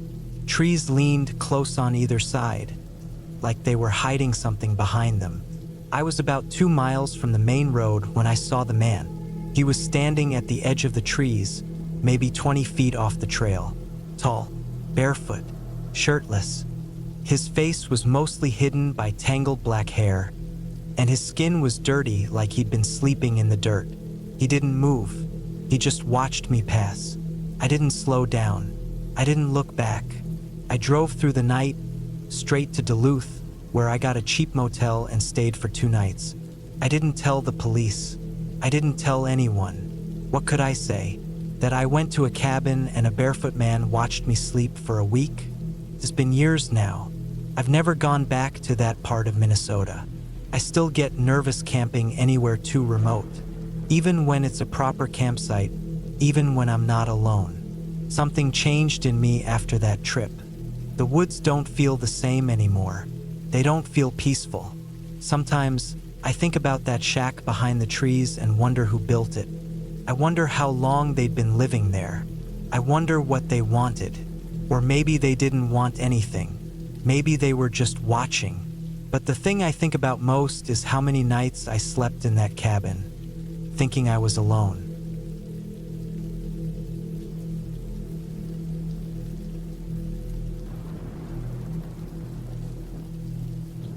It was the fall of 2013 when I decided to take a break from everything. I had just turned 34. I was living in central Wyoming at the time, working long shifts at a warehouse, mostly night hours, and it was wearing me down in ways I hadn't noticed until I started forgetting small things, like where I parked my car or whether I'd already eaten. I'd always been the kind of guy who handled things alone, so when I started to feel the walls closing in, I didn't reach out to anybody. I just packed my truck, bought a week's worth of food, a small propane stove, and drove north without much of a plan. I remembered a spot I had heard about from a guy I used to work with at a logging company in Montana years back. He mentioned Cold Pine Hollow, this stretch of woods not far from the Wyoming-Montana border where his dad used to hunt. Said there were old logging roads, unused trails, and a few forgotten cabins from the 50s scattered deep in the trees. It stuck with me all these years. I don't even know why, but when I thought about escaping, that was the first place that came to mind. Something about how he described it, quiet, empty, no reception, sounded perfect. I didn't tell anyone where I was going. I just drove. By the time I reached the outskirts of Cold Pine Hollow, it was already evening. The temperature had dropped fast as the sun slid behind the peaks. I drove down a gravel road until it started looking more like an old logging path than something meant for a vehicle. Still, I kept pushing. I had a full tank of gas, chains in the back, and a shovel. I figured I'd be fine. About 2 miles down that trail, I saw what looked like a break in the trees. I pulled over, got out, and walked about 200 yards through overgrown weeds and brush until I saw it. A small wooden cabin, weathered and crooked-looking, half covered in dead branches and pine needles. Its roof sagged in the middle, and the windows were all covered with flaking wood panels nailed from the outside. But the door hung open slightly. The place looked like it had been swallowed by the forest, forgotten completely. Something about it just felt right. Not comfortable, just right. I decided to use it as my shelter for the week. I cleared out the space around the entrance, removed a few rotted boards from one window so I could get some light in, then laid down a tarp and my sleeping bag inside. There was a small, rusted cast iron stove in one corner, still intact. I even found a few old tin cans in a cupboard, but I didn't trust them. I had brought my own food anyway. Everything felt manageable, at least for that first night. The next morning, I explored the area around the cabin. The forest was thick and sloped, filled with pine and spruce, most of them towering over me like giants. There were game trails everywhere, some deep enough to be mistaken for old human paths. A couple of them looked like they hadn't been touched in decades. I found the rusted frame of a truck maybe a half-mile away from the cabin, sunken into the ground like it had been there since the Eisenhower years. Vines and moss had climbed through the grill, and trees had grown up around it. That kind of isolation, it made me feel like I had dropped off the map. I liked it. The first 2 days were uneventful. I spent my time walking the trails, writing in a small notebook I'd brought, cooking simple meals, and listening to the wind rattle the treetops. There were no other people, no signs of anything modern, no cell signal. No overhead planes. It was like the forest had swallowed time. But on the third night, something changed. It was around 2 or 3 in the morning. I had been asleep but woke up suddenly. Not from a nightmare, just something that clicked inside me like an alarm. I couldn't figure out what it was at first. The stove had gone cold, and the temperature had dropped. I sat up inside my sleeping bag and listened. First, I heard nothing. Then I realized that was exactly it. Nothing. No wind. No distant owls. No creaking of the trees. Just silence so thick it rang in my ears. Then I heard a sound. It wasn't loud. Just a soft, dragging noise, like something heavy being pulled slowly through the dry pine needles outside. It moved past the side of the cabin, too steady to be an animal. I held my breath. The sound didn't stop. It scraped along the wall right outside the boarded window. I reached for my flashlight and held it tight in my hand, not turning it on yet. The sound faded for a moment, then returned on the opposite wall, where the window boards had a gap between them. I got up slowly, staying low, and peeked through the space. Nothing. It was too dark to make anything out beyond a few feet. I sat back down and waited, flashlight still off. The sound didn't come back. After a long time, maybe an hour, I laid back down, but I didn't sleep again until the sun came up. I told myself it could have been a tree branch dragging in the wind, or maybe a porcupine or something bigger like an elk brushing against the structure. But the way it moved, slow and steady and deliberate, it didn't sit right with me. The next morning, I checked around the cabin. There were no drag marks, no footprints. The pine needles were undisturbed. But on the far side of the cabin, just near the window I had unboarded, I noticed a small pile of pebbles, clean, smooth, round, placed in a near-perfect circle. I hadn't put those there. That day I walked farther than I had before, hoping to shake the strange feeling. I hiked about 3 miles out and came across a clearing with a collapsed hunting blind at the edge. In the center of the clearing was a tree that had been stripped of bark in a spiral pattern, from its base up to about 6 feet high, clean and smooth, like it had been sanded down. I stood staring at it for a while. It made no sense. I've seen animal markings on trees before, bear scratches, claw marks, but this wasn't like that. This was controlled, intentional. I didn't stay out much longer after that. I made my way back toward the cabin slowly. All the while, I kept feeling like I was being watched. Not in a paranoid way, just something gnawing at the back of my mind, like a shadow I couldn't catch. That night, I locked myself inside. Not that there was much to lock with. I jammed a metal rod into the crack of the door and pushed an old dresser in front of it. I didn't light a fire, I didn't want anything or anyone seeing light through the cracks. I laid awake until deep into the night. That same dragging sound came back, but this time it was faster, more like pacing, around and around the cabin. Sometimes it paused, then started again. I never turned on the flashlight. I didn't want to draw attention to where I was. I stayed still, heart pounding so hard I thought it might echo through the walls. Then I heard breathing, low, rhythmic breathing, just outside the wall behind my head. Not animal breathing, human. Calm, steady, and close. I stayed frozen for over an hour. When the sound stopped, I still didn't move. To first light, I packed everything. I didn't eat, didn't clean up. I just shoved my gear into the bag, took a last look at the cabin, and started the walk back to my truck. I didn't even bother checking the area around the cabin this time. It took me 2 hours to get back to where I had parked. My truck had been moved. Not far, maybe 10 feet, but it was obvious. The tires had fresh mud clumps, and the angle was off, like someone had tried to drive it, then stopped. I checked the doors. They were unlocked. I never leave my doors unlocked. The ignition was untouched, but inside the cab on the passenger seat was another pile of small pebbles, laid out in a line. I don't know how I drove out of there without losing it. I gripped the wheel so tight my fingers cramped. I didn't stop until I was over 50 miles away, in a small diner just outside of Billings. I sat in that booth for 2 hours, sipping burnt coffee, just watching the cars go by. That whole time, I kept thinking, someone had been watching me, the whole time, maybe even before I got there. I never told anyone about it. I didn't want to deal with the questions or the looks. I just told people I went camping and cut it short. I left the details out, but since then, I've had nightmares.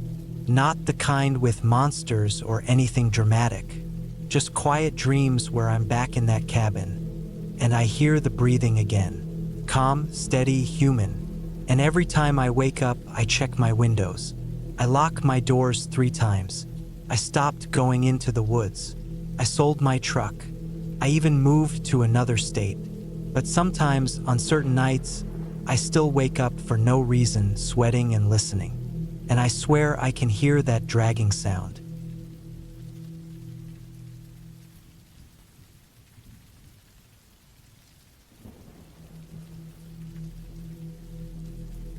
I was 32 when I stayed in that old cabin up in Idaho, about an hour and a half from the town of Salmon, somewhere deep in the forest, past where the last road even shows up on GPS. It was fall of 2017.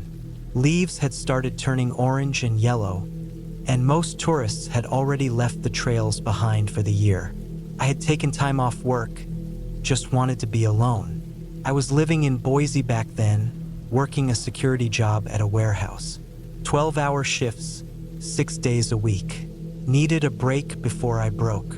The cabin wasn't mine. It belonged to a guy I barely knew, Jake, a friend of a friend who said I could use it for a few days if I just left it clean. I only met him once at a cookout. He scribbled the directions down on a paper plate. Said the place didn't have power or water, but there was a stream nearby and the wood stove worked fine. That's all I needed. I packed up my gear, heavy sleeping bag, food that didn't spoil easy, my old .38 revolver I kept mostly for snakes and the occasional dog, a water filter pump, and my hunting knife. I wasn't planning to hunt, but I always carried it when I was alone outdoors. You never know. The drive took most of the day. Paved roads turned into gravel, and gravel turned into dirt. I stopped a few times to check the paper plate, trying to match Jake's rough arrows and turns to the unmarked splits in the road. It was almost sunset when I finally spotted the little path leading off to the right, hidden behind a bend and barely visible unless you were looking for it. The cabin looked like it had been built in the 1950s. Wood was gray and dry. The windows had no curtains, just old wood shutters nailed open. It stood on short stilts, maybe 2 feet off the ground. There was a tiny porch with a broken step and a fire pit off to the side that hadn't been used in a while. I parked the truck close and sat for a while, looking at it. The place was dead quiet, not even the usual sound of birds, just wind in the trees. Inside, it was simple. One room, old wood floor, some uneven boards that creaked when you stepped. A cot with a thin mattress. Wood stove. Rusted axe leaned in the corner. I unpacked, lit a candle, and boiled some stream water. Ate cold beans out of a can and watched the trees outside go dark through the window. That first night wasn't bad. Cold, but nothing strange. I'd been alone in the woods a lot. Used to camp solo during high school, even spent a week alone on the Oregon coast once. So I wasn't nervous or jumpy. I read by flashlight until my eyes burned and then passed out. The second night was different. Around 2 a.m., I woke up. At first, I wasn't sure why. I just opened my eyes and felt this weird pressure in my chest. Not pain, just like something heavy was sitting inside me. The cabin was quiet. No wind, no creaking, nothing. I stayed still and listened. Then I heard a sound under the floor. It wasn't loud, just a small scuffle, like fingers brushing wood. It moved from one end of the cabin to the other, slow, like someone crawling. I thought maybe it was a raccoon or a big rat. The space under the cabin was only about 2 feet high, not enough for anything big. I sat up in bed, didn't turn on the light, just listened. The sound stopped under my bed and stayed there for maybe a full minute. No movement, just still. Then, slow as hell, it started to move back toward the far wall. I grabbed my flashlight and shined it through a gap in the floorboard near the stove. I couldn't see anything, just dirt and dry leaves. I told myself it was probably some small animal looking for heat. Still, I didn't sleep much after that. The next morning, I walked around the cabin, checking for signs. The crawl space had no hatch or door, but I could see under it from the back. Nothing there. No paw prints, no droppings, nothing disturbed. The ground looked flat and dry. That part made no sense. Whatever had moved under there didn't leave a single mark. Still, I brushed it off. Spent the day walking. Found some elk tracks and a deer skull half buried in moss. The air smelled like pine and smoke. I tried to enjoy it. Made a fire that night and sat outside until the stars came out. Thought maybe I was just being paranoid. But it happened again the third night. Same time, same sound. Slow movement underneath, stopping under my bed again. This time I had the flashlight ready. I got down on the floor and aimed it through the same crack. Nothing, but I could hear breathing. Soft, shallow, almost like someone trying not to be heard. My own breathing got louder just from trying to stay still. I didn't sleep after that. I kept the revolver next to me, loaded and close. I didn't want to fire it unless I had to, but I also wasn't going to pretend nothing was wrong. On the fourth day, I decided to go home. Something wasn't right. I packed most of my gear before sundown and planned to leave first light. Still had enough gas to make it back. But then it started raining, and the dirt road turned into a mess. I didn't want to risk getting stuck overnight out there. I figured one more night wouldn't kill me. I was wrong. It rained hard all night. Thunder, heavy winds. The kind of storm that makes you feel like the trees are gonna split in half. Around 3 a.m., I heard a new sound. Not crawling, not under the floor. This time it came from outside. It was footsteps. They were slow, heavy. Not boots, bare feet. You can tell. The way the step lands soft and then presses down. They circled the cabin once. I held my breath and waited, gun in my hand, heart thumping so loud I was sure it could be heard outside. Then I heard them stop right at the front porch. The old wood step creaked. It didn't break. It didn't collapse. Creaked. Something was on it. Right there. I waited. No knock. No voice. Just that awful silence. Then something scraped against the door. Like fingers again, but harder this time. Dry. I don't know how long it lasted. Maybe a few minutes. Then silence again. I stayed up until daylight. When I finally stepped outside, I looked at the porch. Muddy prints, long barefoot, toes were off, too long, too thin, like someone had been barefoot for too long, nails chipped and cracked. I followed them around the side of the cabin. They led straight to the woods, then vanished after 20 feet, like whoever made them just disappeared mid-step. No signs of running. No dragging. Just gone. I packed the rest of my stuff in 10 minutes. Didn't bother cleaning up. Didn't care. I just wanted to be gone. The drive back was rough. My tires spun in the mud, and I almost slid into a tree. I finally made it back to pavement near noon. I told myself I'd stop by the guy's place, Jake, to tell him something was wrong with the cabin. But I didn't. I just kept driving. Straight home. Locked the doors. Slept with the lights on. Later, I tried to explain it. Maybe it was some guy living out in the woods. Some sick survivalist or old squatter who didn't like strangers. That made sense. Maybe he had a hole dug under the cabin. Maybe he waited for people to show up and just messed with them, scared them off. Or maybe he was living under there the whole time, watching. Still, I couldn't stop thinking about those footprints. The size, the shape, the way they just vanished. It didn't add up. A week later, I saw something online, a local blog out of Salmon. Some hiker claimed they saw a skinwalker near the river, crawling, not walking. Looked like a man, but wrong. Arms too long. Face looked peeled back. Said it followed them for half a mile, then slipped into the trees. People in the comments laughed it off. Said it was a meth head or a local prank. I didn't laugh. I never told anyone what happened at the cabin. Not my friends. Not my family. I didn't want the story. I didn't want people asking. But I think about it every time I hear something at night. Every time I wake up for no reason. Every time I hear something under the floor or see movement where there shouldn't be any. And I never went back to the woods alone after that.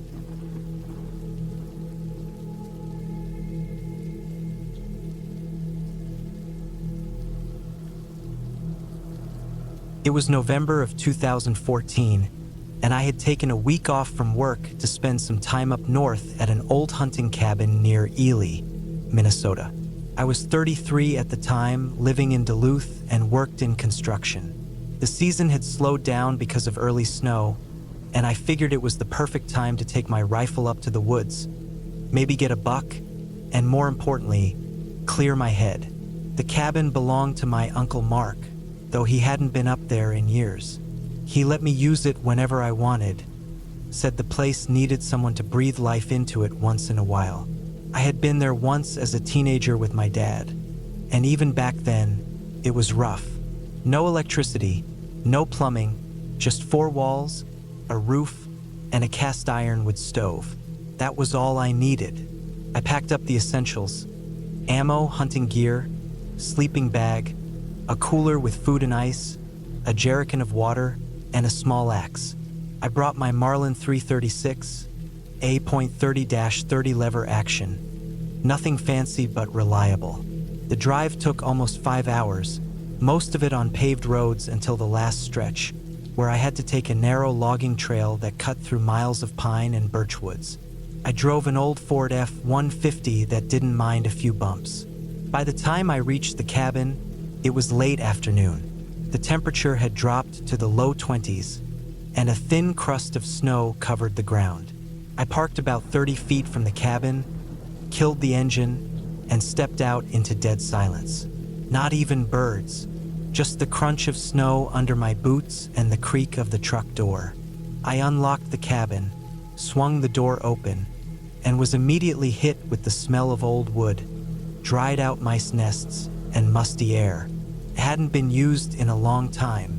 I spent the rest of that day sweeping the floor, knocking ice off the woodpile outside, and getting the stove burning.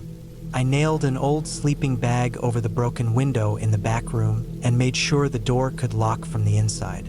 I ate a cold sandwich, drank some water, and laid down early. The plan was to hike out before first light and post up near a ridge I remembered from when I was a teenager. I spotted deer there back then. That night, I didn't sleep great. Every creak of the wood stove, every gust of wind made me lift my head. I chalked it up to being alone in the middle of nowhere, which I wasn't used to anymore. I finally drifted off sometime around midnight. I woke up in the dark and lit the lantern. After a quick bite, I dressed and stepped out with my rifle slung across my shoulder. It was cold, much colder than I expected. The sky was overcast, and snow was drifting down in small flakes. I hiked for nearly an hour in silence, moving through the trees, stopping every so often to listen. The forest was still. Eventually, I reached the ridge and settled into position. There was a small patch of clearing about 50 yards downhill that gave me a decent view.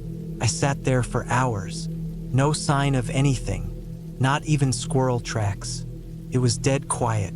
The snow didn't stop falling. I started to feel uneasy. Something about the stillness felt too heavy. But I stayed. Around noon, I gave up. My feet were frozen, and my gut told me to head back. I retraced my steps and reached the cabin before the snow got heavier. I made a fire, heated up some soup, and tried to relax. But I couldn't shake the strange quiet of the woods. I'd hunted before, Wyoming, Michigan, even here in Minnesota, and there was always movement, always birds, even if nothing big showed up. But not here. That night, I went outside to take a leak before bed. I stepped off the porch and walked around the side of the cabin. That's when I saw the tracks. They weren't mine. They circled the cabin. They came from the woods and went around the back, near the window I had covered. They looked like boot prints. Big ones too, heavier and wider than mine. They weren't fresh, maybe from earlier in the day, but still clear. No sign of snow covering them yet. I stood there staring at them, my stomach tight. I looked around. Nothing but the trees. But I felt eyes on me. Like when you know someone's watching from somewhere dark, and you can't prove it. I went back inside, locked the door, and pushed the small table up against it. I didn't sleep. I just sat up with my rifle across my lap, the lantern low, listening to the wind press against the cabin walls. In the morning, I checked again. The tracks were covered lightly with snow, so I knew they weren't from that night. But I also noticed something else. They weren't just walking past. Whoever it was had stopped at the back window. There were marks in the snow, like someone stood there for a while, maybe crouched, watching. I thought about leaving, packing up and going home, but part of me felt like I was being stupid. Probably just some hunter or a trapper who'd wandered through and seen the cabin. No harm. That's what I told myself. I went out hunting again that day, but I didn't wander far. I stayed within a quarter mile of the cabin and didn't see anything. Not even tracks. And the whole time I kept checking over my shoulder. I returned early, with enough light to double-check the area around the cabin. Nothing new. No prints. I added more wood to the stove, ate jerky, and sat with my back to the wall. Around sunset, I heard something. It was soft. A crack, then a shuffle. I killed the lantern and waited. Another crack. It was wood. Something stepped on a branch. I sat still for 20 minutes. Then I heard it again, off to the left side of the cabin. Close. Too close. I moved slow, picked up my rifle, and crawled toward the back wall where the covered window was. The wind was picking up now, making it harder to hear. I crouched there in the dark and waited. And then, like someone was dragging something heavy through snow, I heard a long, scraping sound. It circled the cabin. My chest was tight, ears straining. The wind howled once, then settled. Then I heard it. Something hit the front of the cabin. Just once. A thud. I didn't move for what felt like an hour. When I finally built the nerve to peek out, there was nothing. I didn't sleep that night either. By the fourth day, I was a wreck. I packed everything up by noon and loaded the truck. I decided to take a longer way out to avoid the washed-out section of the trail I came in on. It added a few miles, but I wanted to be away from that place. I drove slow, checking my mirrors too often. At one point, I noticed something in the road up ahead. I slowed down. It looked like some kind of bundle, like clothes or gear, lying in the middle of the trail. I stopped about 15 feet away. It wasn't gear. It was a dead raccoon, gutted, split open from neck to tail. Its insides were missing. It was laid out clean as if placed there. I drove around it without getting out. I didn't look back. By the time I hit paved road again, it was dark. I didn't stop until I hit the first gas station near Virginia, Minnesota. I filled up, bought coffee, and sat in the parking lot for a long time. I never told anyone in detail what happened out there. I just said I didn't see any deer and cut the trip short. I haven't been back to that cabin since. 2 years later, in 2016, I heard from my cousin that someone had broken into the place and trashed it. Windows smashed, walls carved up with what looked like a knife. There was something written on the inside of the door, but he didn't say what. The only thing he told me was this: there weren't any footprints in the snow except inside.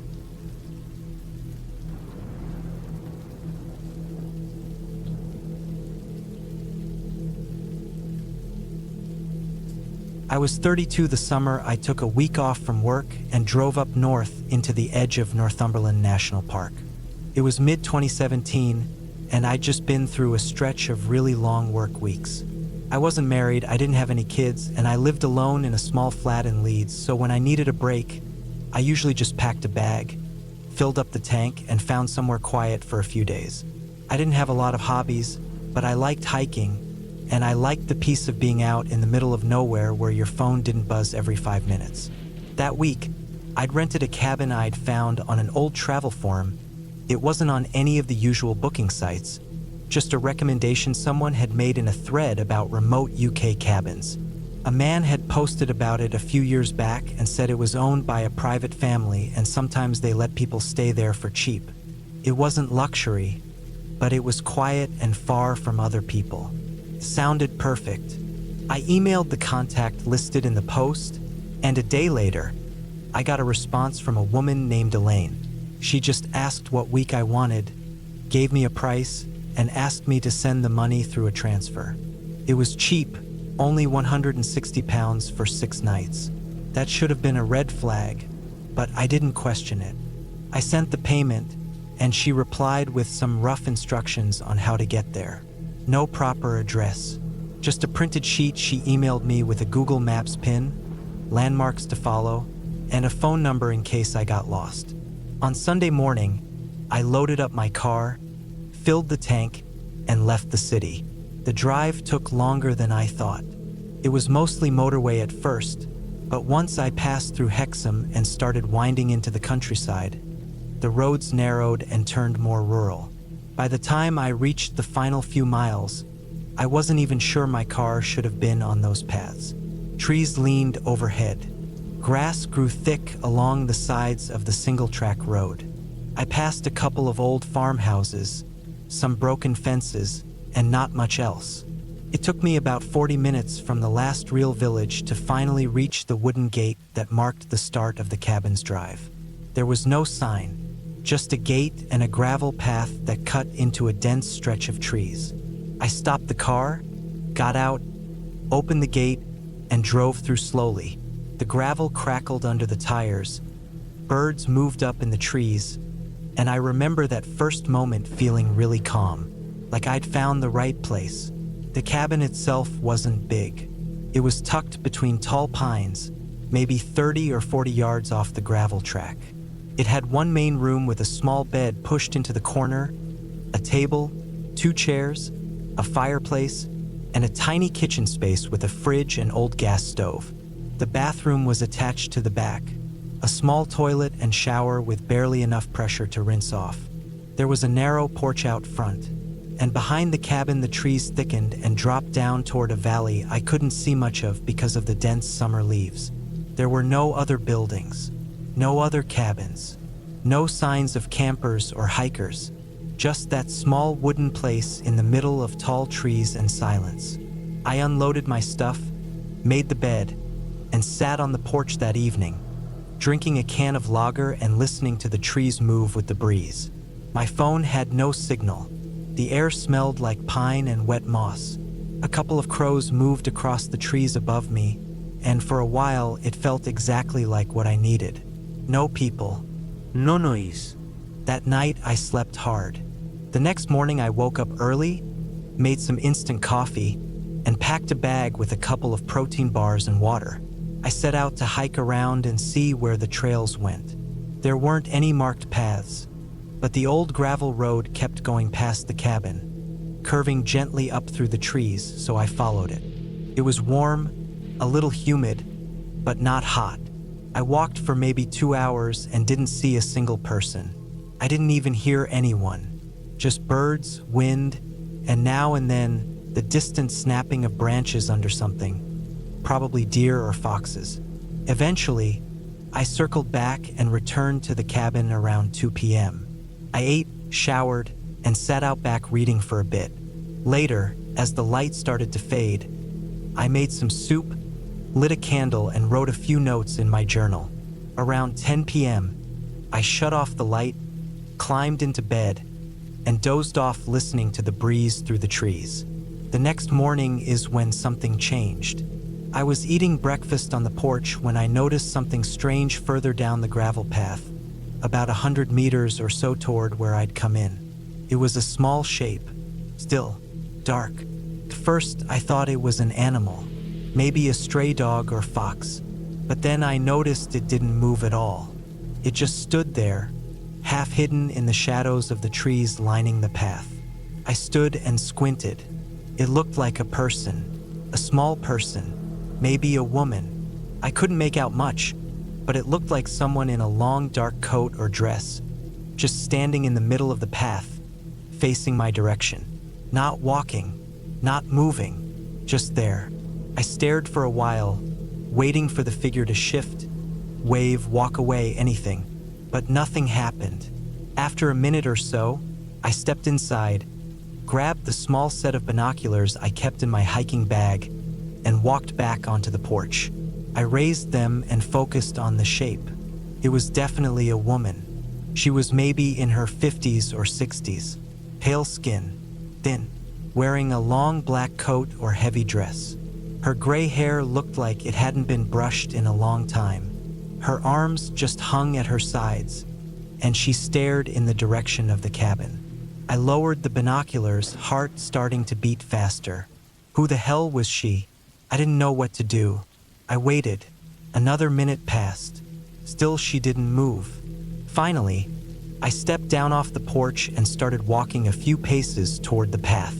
As I got closer, I saw her step back slightly, just one step, then disappear into the trees. Gone. I stopped, listened. No sound. No crackling branches. No leaves rustling. Just gone. I waited 5 more minutes, scanning the woods on either side.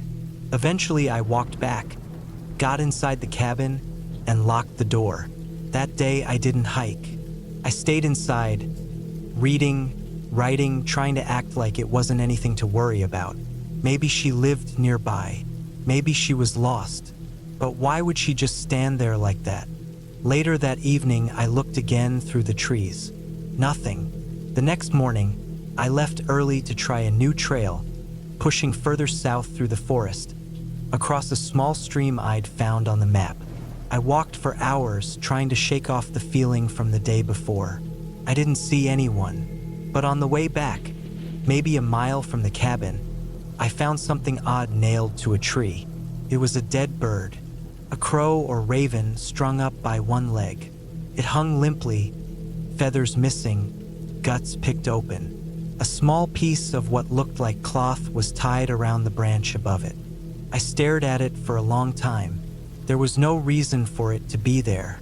No houses nearby, no other paths. I walked faster back to the cabin. That night, I barely slept. I kept thinking about that woman, about the bird. about how far into the woods I really was, how long it would take for someone to find me if something happened. There was no mobile signal, no landline, no nearby homes.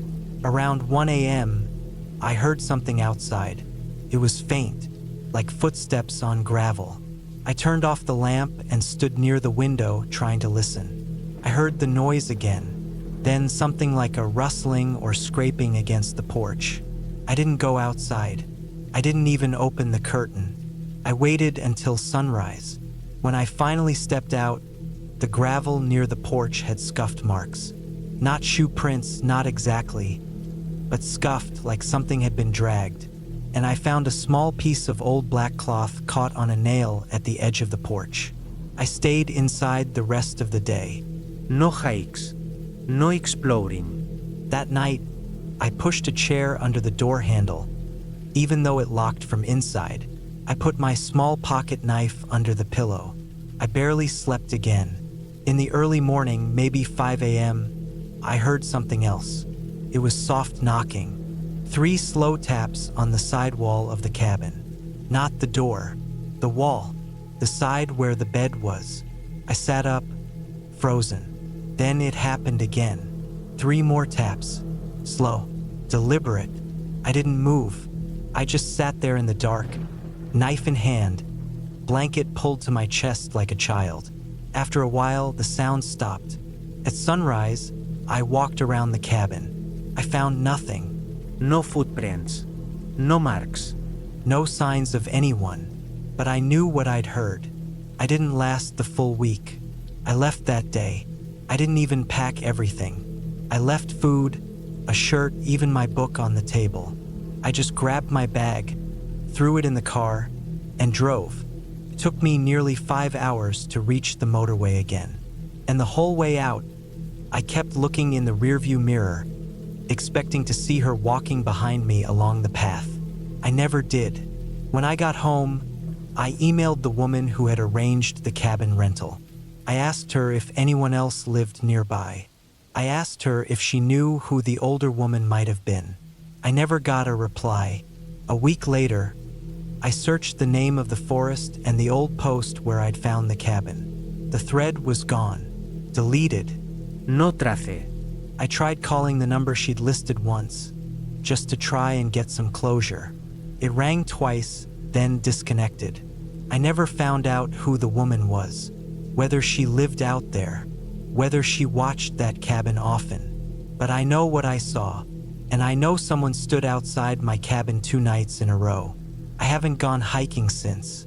I still keep the cloth I found on the porch, tucked in the back of a drawer, just to remind myself it was real. It still smells faintly of smoke.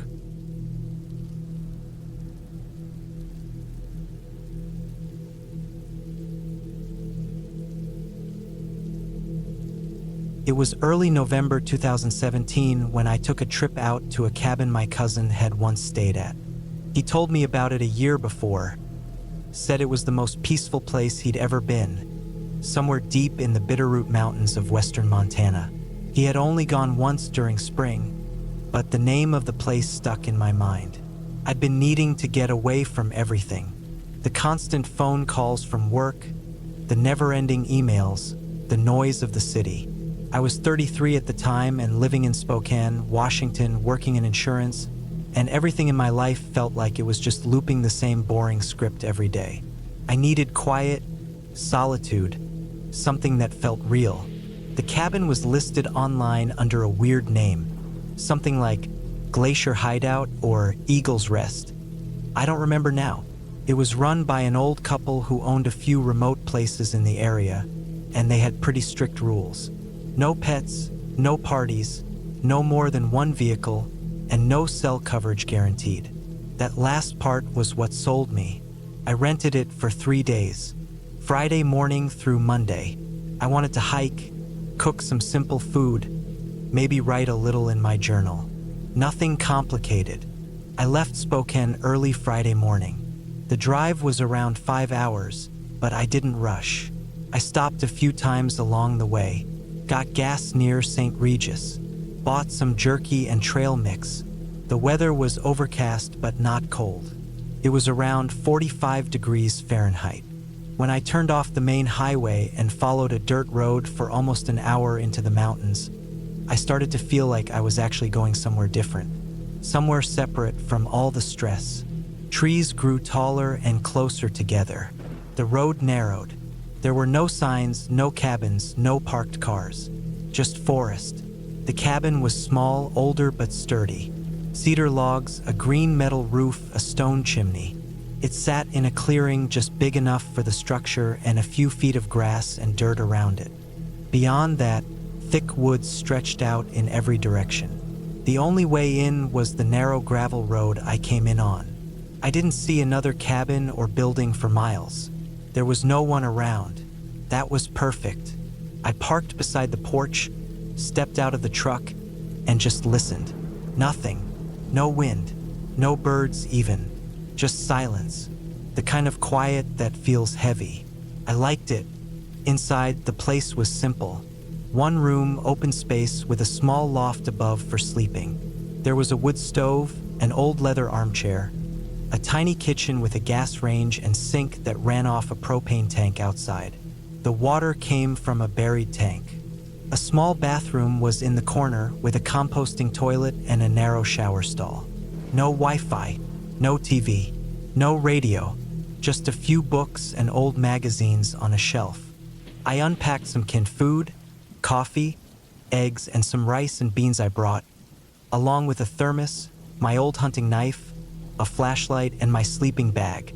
I made a fire in the stove and warmed the place up. That first night was quiet. I read a book, ate rice with beans, drank coffee from my thermos, and fell asleep upstairs in the loft. It was cold but manageable. I didn't hear a thing. No coyotes, no owls, just stillness. I slept almost 12 hours. The next morning, I made some eggs, drank more coffee, and went for a hike down one of the old logging roads behind the cabin. I walked for a couple of hours. I didn't see any other people or structures, just tracks, a few sets of old ATV tire prints, a lot of animal prints too, elk mostly. I even saw a bear scat once. I wasn't worried. I grew up around this kind of environment.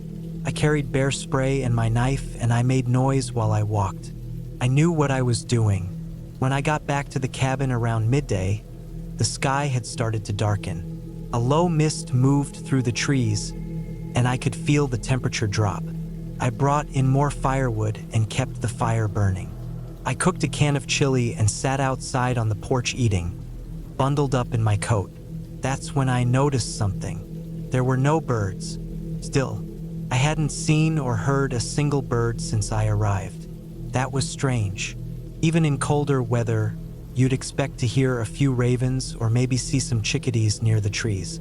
Nothing. Just trees and the sound of the wind starting to pick up. I brushed it off. Maybe it was just the time of year. That night, around 10 p.m., I heard something. I had just gotten into my sleeping bag upstairs when I heard a sound outside, a soft crunch, like a footstep on frost-hardened leaves. Then another. I sat up and held my breath. The cabin had no curtains. The loft window faced the woods behind the cabin. It was just blackness out there. I couldn't see anything, but I knew the woods were only about 20 feet from the window. The fire downstairs was low. No lights on. Everything was quiet again. Then I heard the crunch again, and then the creak of the wooden steps on the porch. I stayed completely still. My heart was pounding. I didn't know what to do. I had no phone signal, no weapon except my knife. The only thing I could think to do was move silently to the edge of the loft, where I could peek over into the main room and see the front door. The fire in the stove cast a faint orange glow. I waited. The porch creaked again. Then nothing. I sat like that for a long time, maybe an hour. I didn't hear anything else. Eventually, I lay back down, but I didn't sleep well. Every sound outside made me sit up and listen, but nothing else happened that night. In the morning, I got up and went outside to check the porch. The grass around the cabin was a little frosted, and sure enough, there were footprints. Not boot prints, not hiking shoes, bare feet, human, bare feet.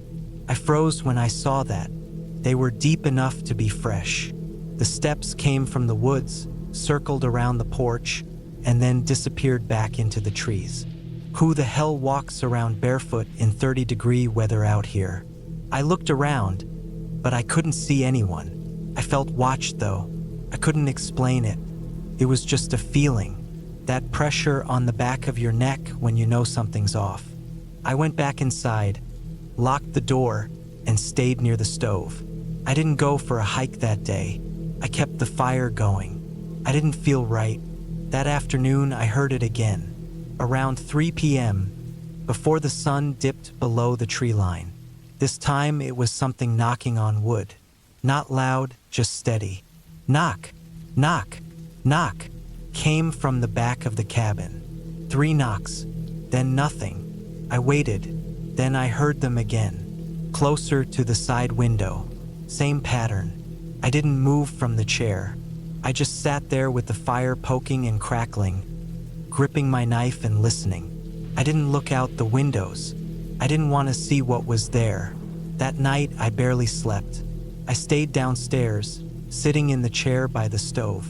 I kept the fire hot and held the knife in my lap. Around midnight, I heard something at the back wall again. This time it was scratching. Not animal scratching.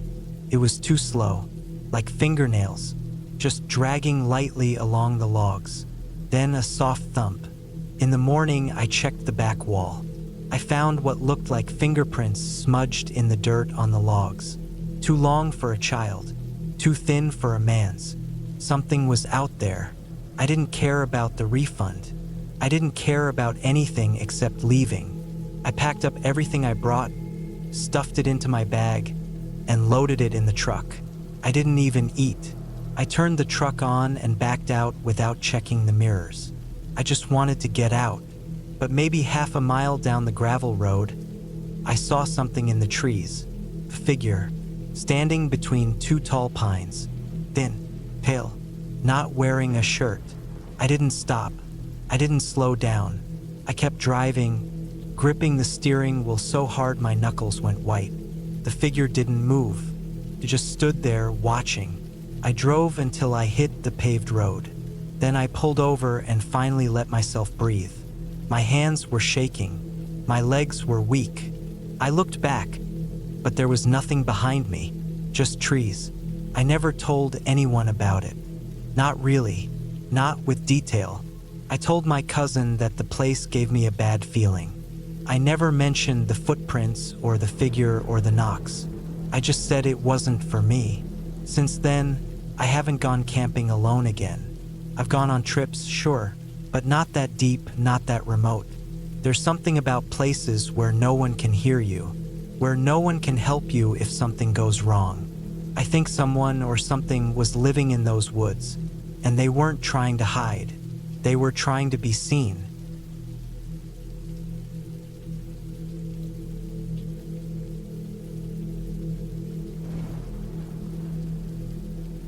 I was 32 the year I decided to take some time off from everything.